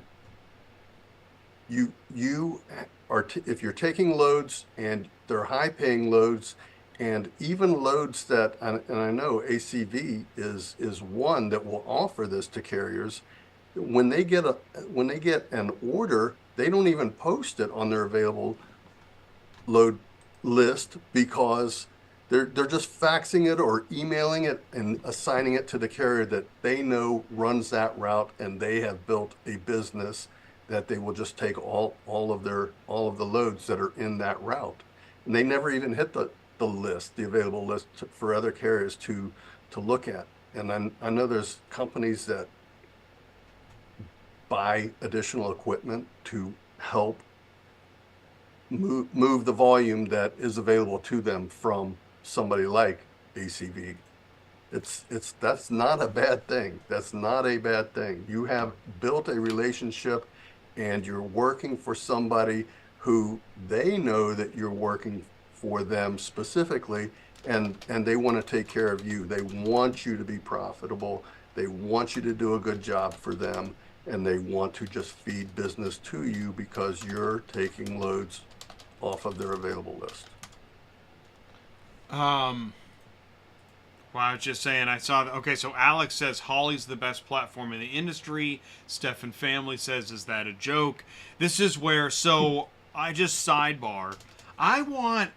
So that's what makes the world go round. I know, well, exactly, right. You like the Cincinnati Reds, and, you know, somebody else wants the Yankees. And Exactly. I want to know why. I really, this has taken years to get here. I want somebody from every company to come on and tell me what's great about their platform. This is why I like what we're doing right now. I want to do this with somebody from every company. Do you know what? I can't. And that's why I showed a picture of a guy with his mouth duct taped. There are many companies that cannot do this. And that worries me. What? Why can't you come on and talk about the company and services that you're splashing Kool-Aid on LinkedIn about it? You can't come on a TV. You need right? You know, if You need a I think highly it's bad regulated being webinar. in the Facebook group and getting hammered in the Facebook group. They probably have a little fear of coming on and being hammered from. Well, I will say this. That's why I congratulate Central Dispatch is coming on next month, and that's awesome. And I've been telling them, do it. I promise it'll be good. It will be good. It 100%. will be good. It'll be good. I think people will like. You know, this is like the power of like healing and like, you know, getting together and getting to know people. I mean, this is strange talk, Jay, but like when you get to know people, it breaks down some of the walls that you thought existed. It's crazy how it works. But it's got to be real. That could be good for Central Dispatch as well. It can't be a Kool-Aid webinar. It won't be here, but it's going to be great. I'm really looking forward to it. You've been working on that contact and having that show for a long time. Oh my gosh! Forever. Good for you. Yeah, thank you very much. Thank you. I'm excited about it. I'm excited for them. Yeah. That's going to be a Tuesday show, right? Yeah, in August. Yeah. I think it's August 20th, so it's a month away. And this gets into like, I mean, there are companies going back to the broker standing next to the carrier that feels awkward. My question for the broker that's feeling awkward standing next to the carrier, are you noticing this? Like, is it worth it? I guess I'm going to say it must be worth it. It's got, that money has to be worth it. And that's are they the Kool-Aid Splasher, or are they the ones taking advantage of I think posting the low rates? Honestly, I think the groups that make the most per transaction fly low on the radar and you don't even notice them. That's what I think. And we're not supposed to. The only people that do notice them are the ones that they've made it clear they want to be noticed, and they have made it rain, baby. Make it rain. Because when you've got that much money, I've said buildings full of people and all this stuff, but it's true too. And this is the carriers. I'm saying it on behalf of the carrier. I will tell you, Mark, you know, one of the things that I find so frustrating is I'm saying these things on behalf of carriers that are fed up and they don't appreciate it. It's fine. But they are fed up because they're calling on a load, trying to argue, trying to get some extra money, and then they see that these are buildings full of people with plenty of money. That's what they're up against. And it's kind of crazy. I don't know, and there are a lot of brokers that go out of business, and who, because they didn't charge enough, or they I don't know. They're not making enough. Their margin. It's tough for the broker to buy leads to be able to convert to an order that they can then post to the load board. The cost of that itself can be very high.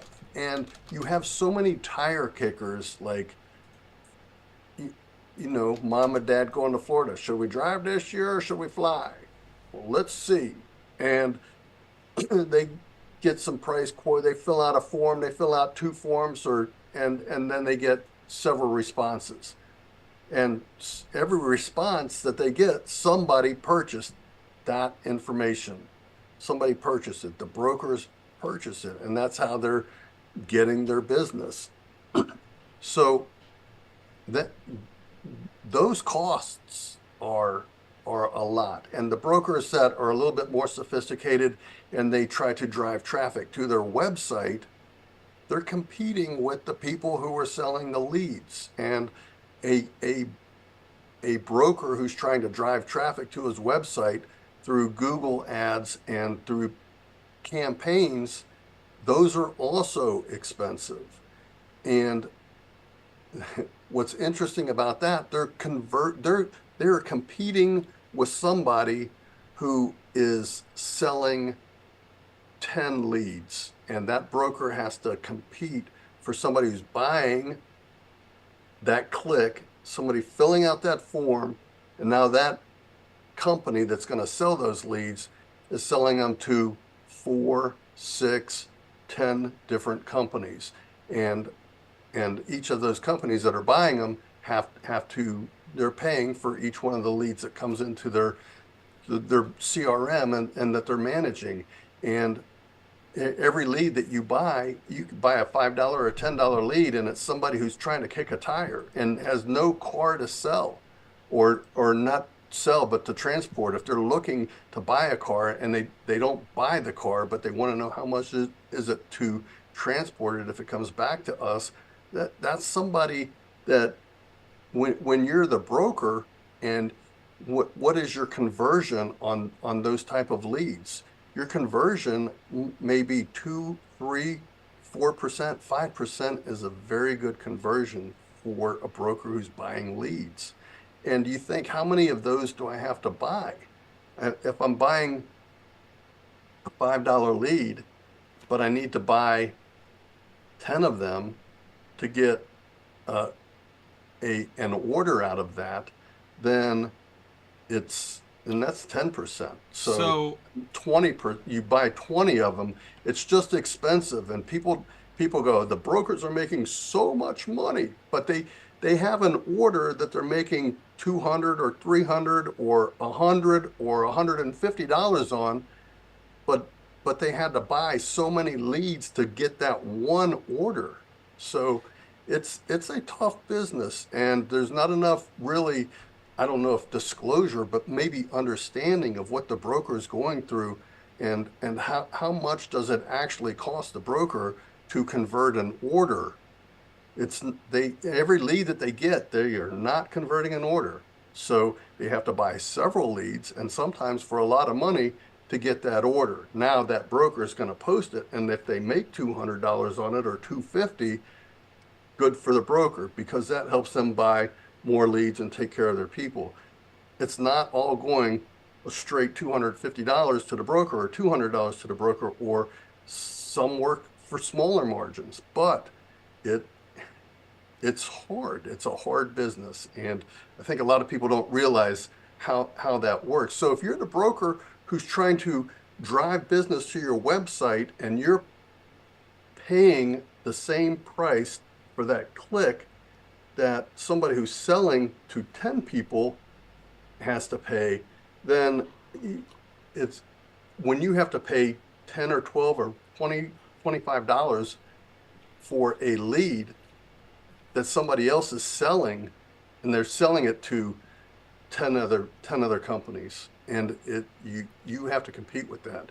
It's a very tough business, and that is why what drives so much of the leads, and why you need to buy leads to help supplement your business, because you can't drive that traffic to your website by clicking and have to pay Google for that click, because somebody's competing for that same click. They're paying more than it's worth for you, because you're not going to get the conversion. You're going to get very similar conversion, and probably actually that is incorrect. If you have somebody that you've driven to your website, your conversion is going to be better, because you don't have to compete against other brokers that are trying to get that same customer. So if you're driving traffic to your website through a click campaign, your conversion is higher, and you have to do the math of what is more profitable, what is my cost per order, with doing it from this way or doing it from this way. And just Pro ABD in that CRM and managing, we have very good reports on telling you, breaking it down. You got so many orders from a lead provider, we tell you how much it cost you to buy those leads, and what the average dollar cost was, and what you made as a broker for your business. So you can kind of watch that. It's a tough business, and people don't realize how tough that is for the brokers. And every order that they're making $250 on, it costs them a lot to get that one $250 order. So I want to say this, and this is where we talk about locations and types of loads. Okay, Jay, what are you talking about? All right. When you talk about buying leads, I feel like you're talking about private individual moves, people that searched on Google, turned into a lead, and those are the leads being purchased. Surprised how many dealerships.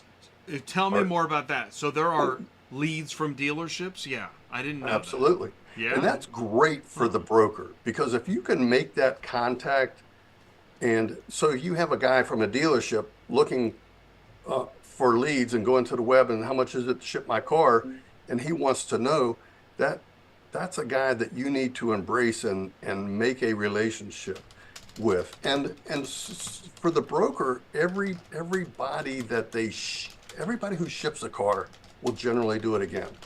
Mom and dad going down to Florida, they're going to come back in the spring. Son or daughter going to UCLA, they're coming back for the summer. And that cycle just keeps going. When you can get an order and take care of that customer, the repeat business is really what you're working for. And I think that really helps supplement what the cost of buying those leads. So okay, so I'm going to think that a dealer that turns into a lead is a smaller dealer, meaning that if you, once you've been in business for a few years and you've been buying leads and dealing with that, I think that's probably how most brokers get started. But what you realize is, man, I need to make a relationship, and this is why, I got a knee-jerk reaction to it's all about relationships, because I have totally seen people go on and on about the relationships conversation, and they turned out to be scammers too. So I don't like talking like that, but it is in that when you want to build your business with a reliable client rather than just random client that probably is a one-time deal, it's going to be about building a relationship. But that doesn't mean splashing Kool-Aid, giving a shirt, and going to see a movie. It means serving your client. 100%. Yeah. And I think that's part of the Kool-Aid splashing relationship crap that I'm tired of. It's all about relationships. It's all about relationships. And yet, completely false in real intention. I mean, that's unfortunate. But I want to say this is that I think the larger brokers have learned that once you get big enough, and if you can serve a rooftop dealership, that is the client you want. A dealership, an auction. Those are the clients. Now, that's not easy to serve, and you can't be small potatoes. But that's the client you're looking for. Exactly. Because That's if you exactly get what there, you need. now And you've got an available list. on your return order from that dealership, you don't need the same margin for that dealership for that repeat business that you do when you buy a lead, and because you don't have to buy several to get that one order. That dealership's giving you that, so the dealership can generally get establishing a relationship with a broker, and that's the other thing. So establishing the relationship with the broker, when a dealership is looking for leads off a lead platform, I venture to say that something didn't go right with the last move that he did, and he's now looking for somebody else. So if you're that broker, build that relationship. That's the people who move cars again, and build that relationship, and have that customer when they want to ship the car in the spring back home or back to college, that you're in front of them and they know who to call. It's there's the systems and the technology are out there for you to do that. Okay, and that's what you need to do. So that's why I want to talk about CRM. You have a CRM. A lot of people, CRM seems to be that's the chupacabra of software. What is the CRM? In a nutshell, as you build your business, you need a CRM to, right? You got, hey, I think Bob needs a car moved. What do we do? So I saw the video today on supers and what's a TMS and what's a CRM, and kind of 100%. I want to go back and make sure I look at that. I don't know if they were saying that you don't need a CRM, you need a TMS, or I don't know, maybe there's some hype on the CRM, but the CRM, the customer relationship management system. If you're the dealership and you're posting your orders, I already know, I already have the customer. I don't need to market to somebody to get that order. They're my orders. If somebody is a dealership or that type of business, and they're posting loads to the load board, the TMS, they don't need the CRM as much. Could they benefit? Maybe they could, but they don't need that. The person that is buying the lead and trying to convert that lead to an order, and then the order to post it to the load boards, you 100% need the CRM, because you can't accomplish the same thing with just the TMS. You need the CRM. So they work hand in hand, and depending on the type of business that you do, really should dictate whether I need a TMS, a CRM, or both in conjunction with each other. Central dispatch is a TMS. Really, it's the same thing. You have orders that you need somebody to take from you. Central, it accomplishes that same thing. So Central, after JTracker went away, they didn't have a CRM. JTracker was the CRM for Central Dispatch. People need a CRM to manage. There you go. People need a CRM to manage quotes and orders and dispatches. Right. Ding. That's right. Because if you don't have a CRM, so I didn't see the Super Dispatch video, and I'm going to look at it again. Some videos I don't watch because I'm not ready to cover that topic yet, and I think I've already got it, and I didn't actually understand the premise of the video. What's the myth that they're? But I don't know. That's what I'm saying. I didn't understand the premise of the video. I couldn't figure out what the purpose was, and so I didn't watch it. Like, Right? what is the myth? I don't know. I don't That's know if the they're yeah. saying I don't know what myth they're talking about. you don't need a CRM. So There's- setting aside myth busting, CRMs are, and that's the thing. I don't know why the myth busting. Okay, a CRM is a tool that you need to build a business if you're getting new leads. If you're not getting new leads, and maybe this is the myth busting, if you're not getting any new leads, you don't need a CRM. But if you say you want to build a business, you should have a CRM. You should want a CRM. You should build a business, right? If you want to just haul cars, you don't need a CRM. You're not building a business. the CRM is not for the carrier. But, well, it's for whoever wants to build a business. Here's the thing. The videos on YouTube that talk about getting rich and building up and having a bunch of trucks, if that's you, I think you want a CRM. Do you agree with that? Depends how you, as that carrier-based business, are going to get your business. Well, How there you're you going to go. establish, how you're going to market to your customers, how you're going to manage what This is awesome, has man. been picked up, what's not been How picked up. are you going to what's get to 10 dispatched. trucks if you're not building a business? Well, that's all part of it. You're not. And if you do, if you get to 10 trucks and you're not building a business by getting new leads and getting new business, you're going out of business.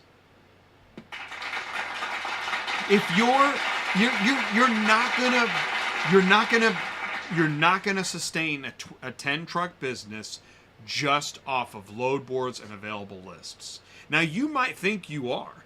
Man, maybe you had a good year. But you're not building a business that you can sell. You're not building a business that You're you not. can sell. Because you won't have a client list. You don't have a client. And if you want a client list, you need a CRM. A CRM. So well-known CRMs are like Salesforce and stuff, right? HubSpot. Yeah, HubSpot. These companies that you don't know what they do, right? I know that somebody in the live chat or on demand has heard of Salesforce or HubSpot and has no idea what they do. It's essentially a CRM tool and more. I mean, this is where, you have like several salespeople and you're keeping track of phone calls and notes and clients and contact info and the sales funnel and all the craziness. But essentially, you need a CRM to manage your sales funnel, your new business. A TM and your repeat business, and to market Oh, back there you to go. repeat. That's back right. to And the then your customer. marketing campaigns fall into line and your yeah. Now a TMS, that's for managing loads. That's for managing a load one time that I need to. Which has nothing to do with building a business. That's managing You a load might that's think available. That's building a business, but it's not. A TMS is just managing loads. Like a shopping cart is like a TMS. You put stuff in, you take stuff out, you needed it for logistics. That's pretty much it. I'll have to think about that. I know, right? Analogies on the fly.com. So anyways, if there is a myth, I just busted it. You're welcome. Oh, shoot. I would say load board versus available list, TMS, CRM, mobile app. Now here's a question.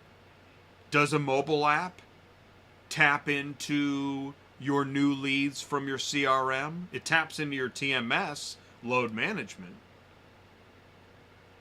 No. Yeah, exactly. No, it generally. So it doesn't go from the CRM to the mobile app. It would go, you would post it to the TMS, and from there it would be sent in a manner that the carrier could respond to and make the request. It doesn't go straight from the CRM to a mobile app. Right. Okay. Auto quoter. Now we're having fun. Because you've had an auto quoter tool, I'm going to say for 10 years. Am I right? longer than that. There but you go. yeah. Okay. That is longer than almost anybody else, as far as I know. You know, Is the that thing right? that it really just amazes me of the technology behind Transport Auto Quoter and really what we were able to build with that, because there is not an auto quoter that is like that in the industry. It's so, there's so many variables and considerations to take into effect to get a good price to properly quote the vehicle. And really, just building the technology in there to be able to know where the vehicle is, where it's going, and some of the difficulties along the way. There's not an auto quoter that has stood up to that. And I know big companies have tried to make an auto quoter and told U-Ship. I mean, how big is U-Ship? They were almost bullying me and telling me that like, "Oh, I'm sorry, we're coming out with an auto quoter. It's really, they probably won't even use your auto quoter anymore because ours is going to be so good." It came out for, they shut it back down as quick as they started it up because it was a disaster. And they're a big company, So, that have what? tried to make auto quoters. I Well, know other ones as well. all right. So I'm with you right there, because I know of another big company that they've hands down has the best, and I feel like I've heard another big company, if not another big company, say the same thing. Which brings me to this. About the auto quoter topic, Meaning everybody says they have the best. See, and this is where I say everybody says they have the best one. We have the most carriers. We have the best app. We have the best auto quoter, and on it goes. This is the Kool-Aid splashing I'm talking about. I mean, it's great to love your team, but I think we have the best auto quoter in the industry, and I'll see, stand up I think and you might say that. Yeah. And nobody has been able to show me otherwise. Honestly, Montway has a good auto quoter. Kudos to those guys. And I'll tell you, Montway does. when you say that, I think that means a lot. And I'm not surprised, because I think Ship.Cars, again, the Montway Ship.Cars shuffle, Yeah. whatever. Ship.Cars, I think, is amazing. I think it's great technology. I think Ship.Cars is the technology arm of Montway. Maybe they are, maybe they aren't. And what that It doesn't matter. That's what holds them back. Who cares? That's what holds them back, because other brokers don't really want to compete against Montway, and they don't really like Montway because they are their competition, and they're not going to post their loads to help. Well, I think their owners have tried to bring down the wall. And I have always maintained it's whatever. Two sides of the same street. I don't care. It doesn't matter. I would think you'd celebrate it. Ship.Cars is the technology. Montway handles all the logistics. And scene. But whatever. Okay. Ship.Cars has great technology. Speaking of, They do. I'm friends with Ship.Cars. They've been on the show. I love their tech. Man, we had a couple of their dispatcher guys, dispatcher tech guys on the show. Nice tech. So they're very squared away. They have they have a good group of developers that the look, the UI, the experience for the user is good. It's very good. So they just released, you saw it in the news, I think. Yep. Okay, they're saying real-time tracking, and I think it's being posed as kind of first of its kind, and I'm saying, what's first of its kind? Real-time tracking's not first of its kind. Is it the ability to send a link to the customer? I'm asking the question nobody will ask. What's first of its kind? I really want to know. That sounds like a good Thursday show for you. Right. It's fine. Listen, it's fine. That's the world we live in. This is the Kool-Aid splashing world we live in. It's like we always have to say, why can't we just say, hey, man, this is really good stuff. Do we have to say first of its kind? And by the way, anyways, you're right. It's a show. Come on, Ship.Cars, let's do a show, man. And this is actually part of, we're about to land the plane. In the auto logistics marketplace, I've been reaching out to everybody, come back, do a show, tell us what's under the hood. We know you're working on stuff. I had many companies say, I can't do a show right now, or we got our heads down and we're working on stuff. Do you think that that's the current status of the marketplace? Do most people have their head down working on stuff because it's now gotten Everybody really is working competitive? on stuff. I It is, guarantee you, everybody's working with stuff on stuff. But when Ship.Cars makes an announcement like that, that's a perfect opportunity. Knock on their door and say, "Hey, why don't you come and do a show?" And it's really, now that they've made that announcement, it's a perfect time for them to come onto the show I and have done that. show off their wares. Well, you know what? I think the problem is, what's the value in doing that? To whom? Well, I think where we've gotten is since we have to control everything. Everything's got to be controlled. This is why we get boring webinars. We have to control the death out of the message. So we're just going to do it in this room with this projector, with these people. And by the way, they don't really care either. They're just here for the moment. They just want to make sure that their bottom line is working. I'm not blaming any one company, but I think that's what's happened. Is that what's happened is this need to control the message has become. One company said we can't come on your show. We can't control the message. The need to control the message has now gotten so far. This is how you end up with myth busting that we don't even understand. The need to control the message has gotten out of control. Out of control. And now we're not even relating to each other. This is the part of the cycle that I think has to break. It can't go like this forever. Don't we have to be able to relate to? And this is why I think we see carriers attracted to ATI, because they're searching for some truth. Is there any truth out there?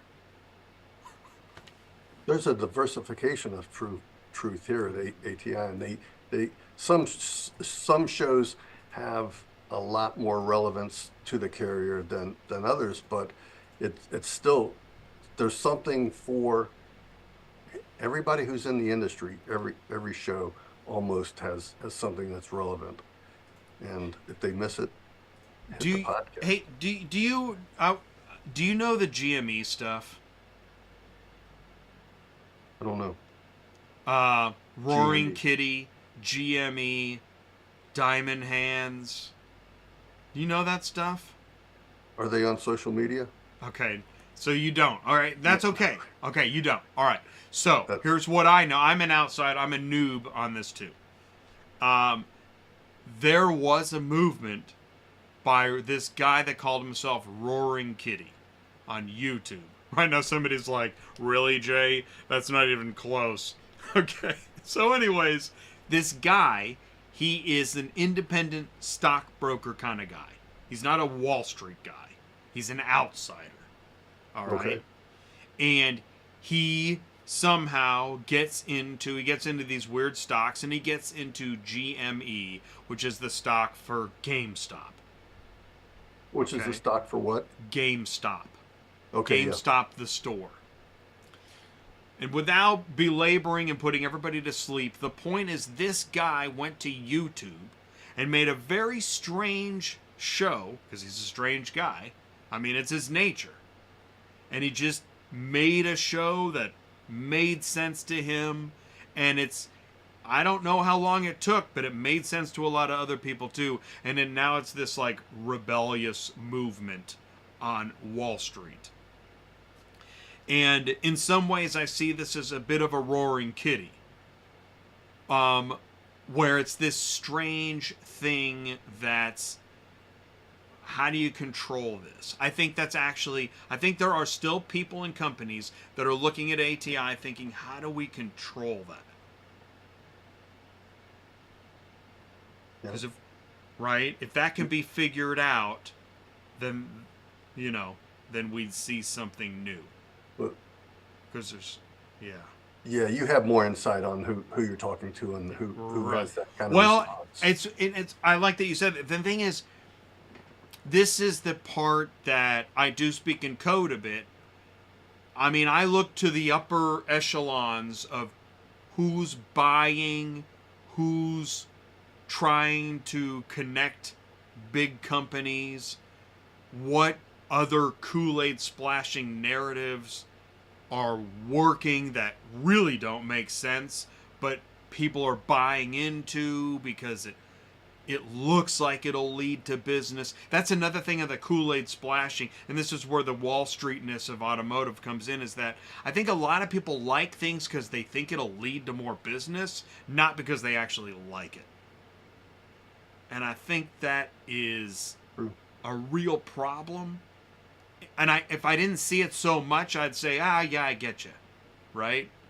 Give the preacher a like because, I want him to let me in the church, But it's gotten out of control. Like, it's now like, and I think that has led to some of the really weird posts. Again, like wearing clothes, in 50 likes in 5 minutes just because you wore something. Is it what you wore or the way that you were wearing it or the political thing?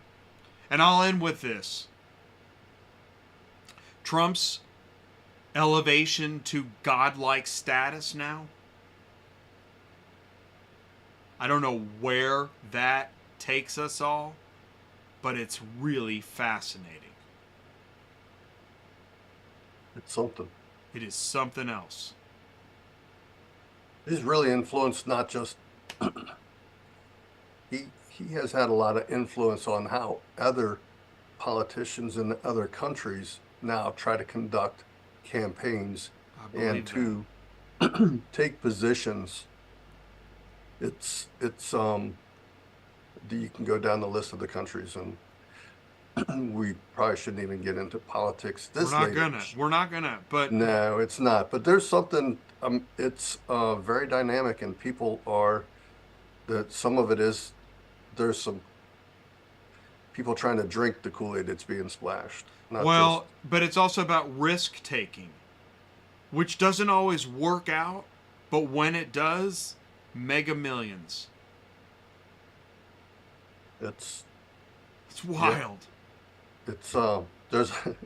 Yeah. There's a lot to that. That's a topic for another day. Yeah, well, and I mentioned it because maybe even another show. I think we've been talking a lot about marketing within technology, when I talk about Kool-Aid splashing. So hopefully it hasn't been too much. We'll end before all the Biden comments come rolling in. We'll say this, though. Speaking of risk-taking, I know a lot of people don't like George Clooney. I think his movies are great. I think it's amazing that George Clooney said, hey, guys, no, that's a risk. Some people say, well, he's just an actor, blah, blah, blah. That's a major risk. He took a big risk. I don't know if it'll work out or not, but some of this, I guess it's risk-taking in social media that when we see it, we all look around and wonder, do we like it? Do we wait? What do we do? And then if it's a winning risk, man, mega millions. If it's a losing risk, goodbye, Sue. I don't think I think with social media, the people, they look what happened to Bud Light. Oh my gosh, thank you, Bud Light. And my kids know what Bud Light did to that company. Right, the Bud Light thing. Wow. It was very damaging. Well, it's still going, I think. They took a risk, and that did not pay off. Right, a risk that didn't pay off, and man. Damn. But you know what? On that risk, I actually don't think I don't think there was any real calculation at all. I think that's what happens if you listen to if you don't listen to any good advice and you just let somebody take some dumb risk like that. I still don't even understand that campaign. What I think It makes no sense at all. I think their bigger problem was that they took the risk, but then they didn't stand behind what they felt was right. Well, and right. they didn't write it quick enough. They waffled back on what we were trying to do, and now they have both sides. Oh my God! Not buying their product. It is. They could have at least stood up and said, "This is the right thing," and it's okay. And at least they would have had the whole other type of business, people, not business, but society, at least supporting their business. But for a long time, nobody was buying their product. But I still don't think they're back. I think Modelo and Beck's. Modelo's number one, right? Yeah, and yeah. I don't think it's ever going to change. I think what happened, a lot of their base finally realized this beer isn't worth it. You know, interestingly, and I don't know what it's cost, like Peyton Manning, and some of the celebs that are doing Bud Light commercials and Budweiser commercials. Yeah, but that's just a deal, right? I like Peyton Manning though. Okay, well that's smart. That means somebody right? People like Peyton Manning. He's going to earn his money. Gosh, can he help us? No, not even Peyton Manning can save your beer company. I don't know about You're right, though. They probably got some back. And the Jason Kelsey, do you know Jason Kelsey had, I don't know, anyways. Yeah. The other thing, though, I think is interesting, like in Cincinnati, in the Great American Ballpark where the Cincinnati Reds play, $16 for a tall beer. And the only beer, almost the only beer that you can buy is Bud or Bud Light. I hate that. They've pushed a lot of the other ones out, and I'm sure they're buying that shelf space in that marketplace. This is just like auto logistics. That's what's happened to some of these clients, some of these dealers, and some of these auctions. They don't have a choice. They can't use anybody else. But how much is the beer? How much is a 16-ounce Bud? Do you know? $16. $16. $16 over there for a 16-ounce. It's the larger can, so I think that is maybe it's 20 ounce. Is that 20 ounce the larger one you get? The large can. Well, they're doing, but even concert venues are doing that now. Those big cans are $20, whether you get Mike's Hard Lemonade or whatever it is. Which is, if I'm spending $20, I'm getting something that I actually might drink.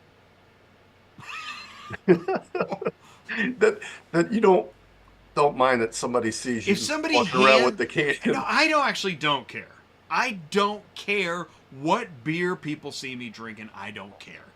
Listen, if the supermarket said, here's a case of Bud for $1, I'll buy it and I'll drink it and I'll walk around. I don't care.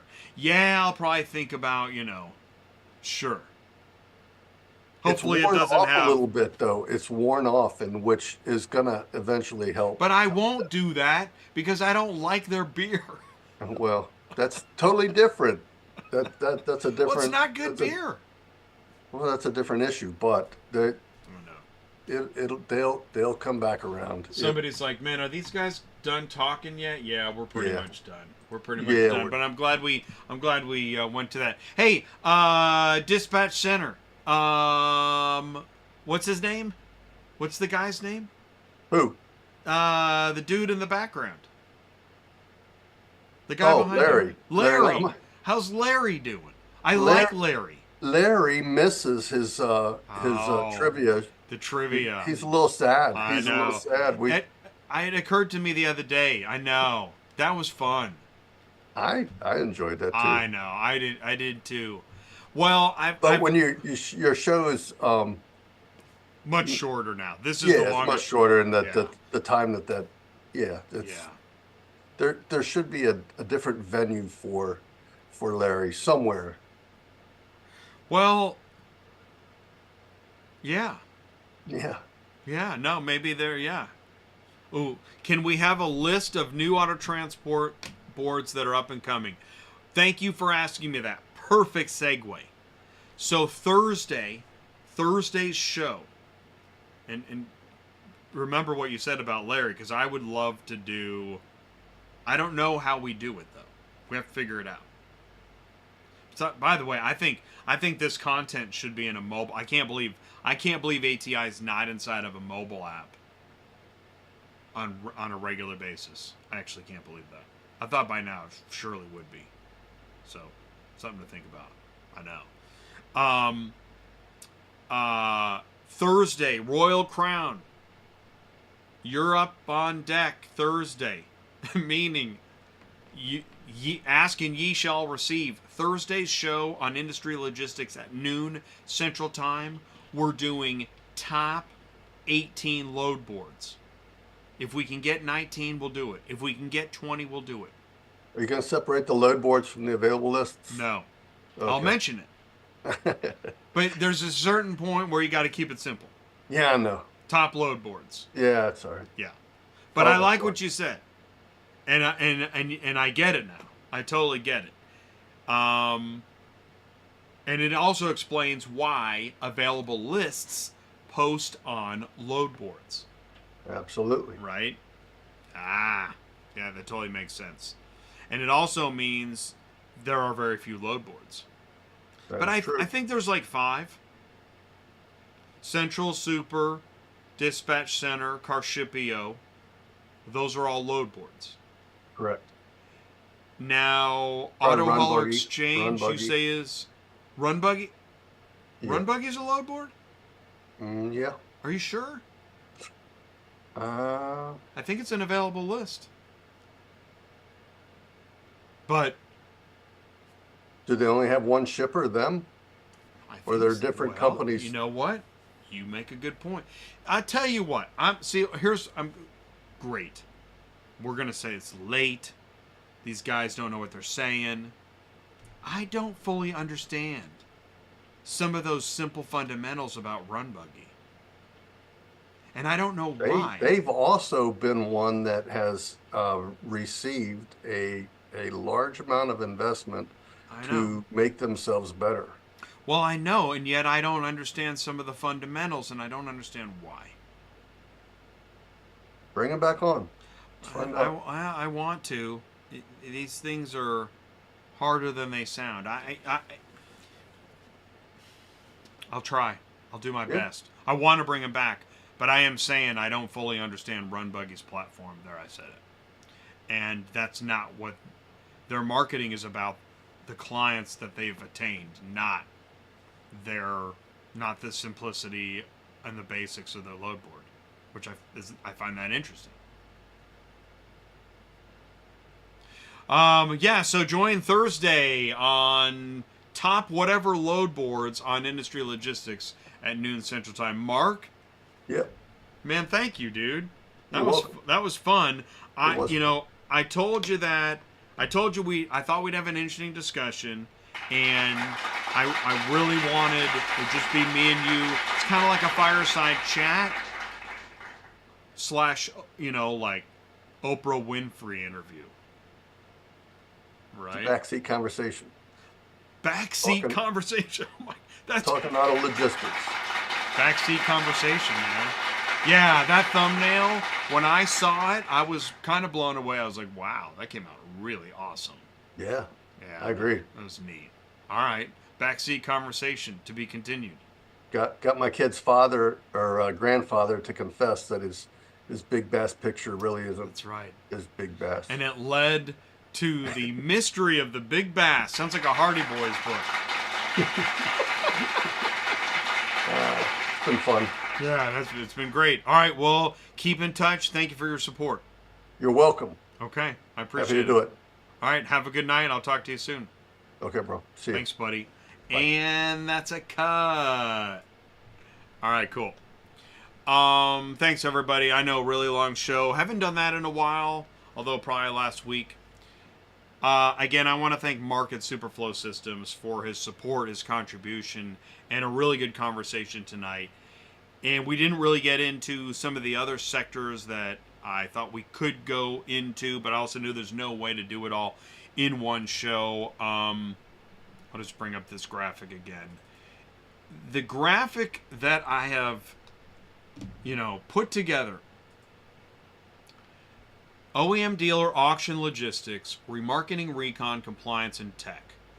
That is the ecosystem as I've identified it, and I created this. I put this together. I've gone through different versions and iterations, but I think that this is pretty much the ecosystem that I talk about, and pretty much touches almost everything. OEM new cars, dealers, new and used cars, auction, that's wholesale inventory, physical and digital. Logistics includes brokers, carriers, dispatchers, all of the logistics of transportation and more. Remarketing gets into, that's the disposal, liquidation, and revaluation of a vehicle, whether it goes to auction, gets recon, gets resold, gets repoed. That's remarketing. Recon, so see, this is where it gets tough. It seems like this is a part of remarketing, but recon gets really into parts and maintenance and aftermarket and all the different aspects of bringing a vehicle's value back. Compliance is all the legal stuff. Man, that's the boring stuff, the lawsuits. And then tech overlaps pretty much everything else, because tech is so big, it really is its own vertical. Thank you so much for tuning in, live and on demand. Let me know how I can help. Send me an email. Andre, I got your... Should we share it? Let's just share it. My SEO guy sent me a few ad campaigns. He's running for the other brokers. This is when Mark was talking about leads. There we go. When Mark was talking about leads, I think that some people get thrown off. What is he talking about? And this is where, if you can make a business out of leads. Leads can be, you're purchasing words, and I don't know a lot about Google AdWords. I just know of it conceptually. I've never used it, but you're paying for clicks, and you're getting into, oh my God, $22,000 to get call only shipping car. I mean, the money that goes into paying for keywords and clicks and search engine optimization, links and ads, and man, it's crazy money. That is, Andre, keep me posted about that. That's fascinating stuff. Then there's buying leads, which is, here, I'll share this. I got turned on to this years ago, because I was like, what is buying leads? And someone told me about autotransportleadsreview.com, the 7 best auto transport leads providers. Now, I think that you have to pay a few $1,000 for a broker training course to understand and learn and find and get this kind of info. But these are the companies, as I've been told, that have those leads. 1, 2, 3, 4, 5, 6, 7, 8, 9, 10, 11, 12, 13, 14, 15, about 15-ish companies. These are the companies that have the leads. I know I've heard of iAbility Media, LeadFi, maybe iRelo, that if you look at the top of the pyramid of who really has all this stuff, it's these companies. So if you want to learn more about buying leads, and not that explains what this is, but there are different ways to build a business. You also, if you're just moving cars, you don't need a CRM. You need a TMS. Maybe you don't even need a TMS. You need a sticky notepad and a mobile app. But we're talking about these leads and AdWords and CRM and stuff because if you're building a business, then the stuff talked about tonight should in some way matter to you. But if you're just hauling cars as a job, you don't need to know 3/4 of this stuff. You can just move cars and haul cars and get in or get out or, whatever. That's fine. It doesn't matter. Ultimately, it doesn't matter. But ATI is here to talk about Auto Logistics Marketplace Q3 2024. That was tonight's show. Thank you so much. Let me know how I can help. And you can let me know. Contact me and do that. It's hard to say goodnight. I appreciate you being here. Thanks, everybody. Talk to you soon.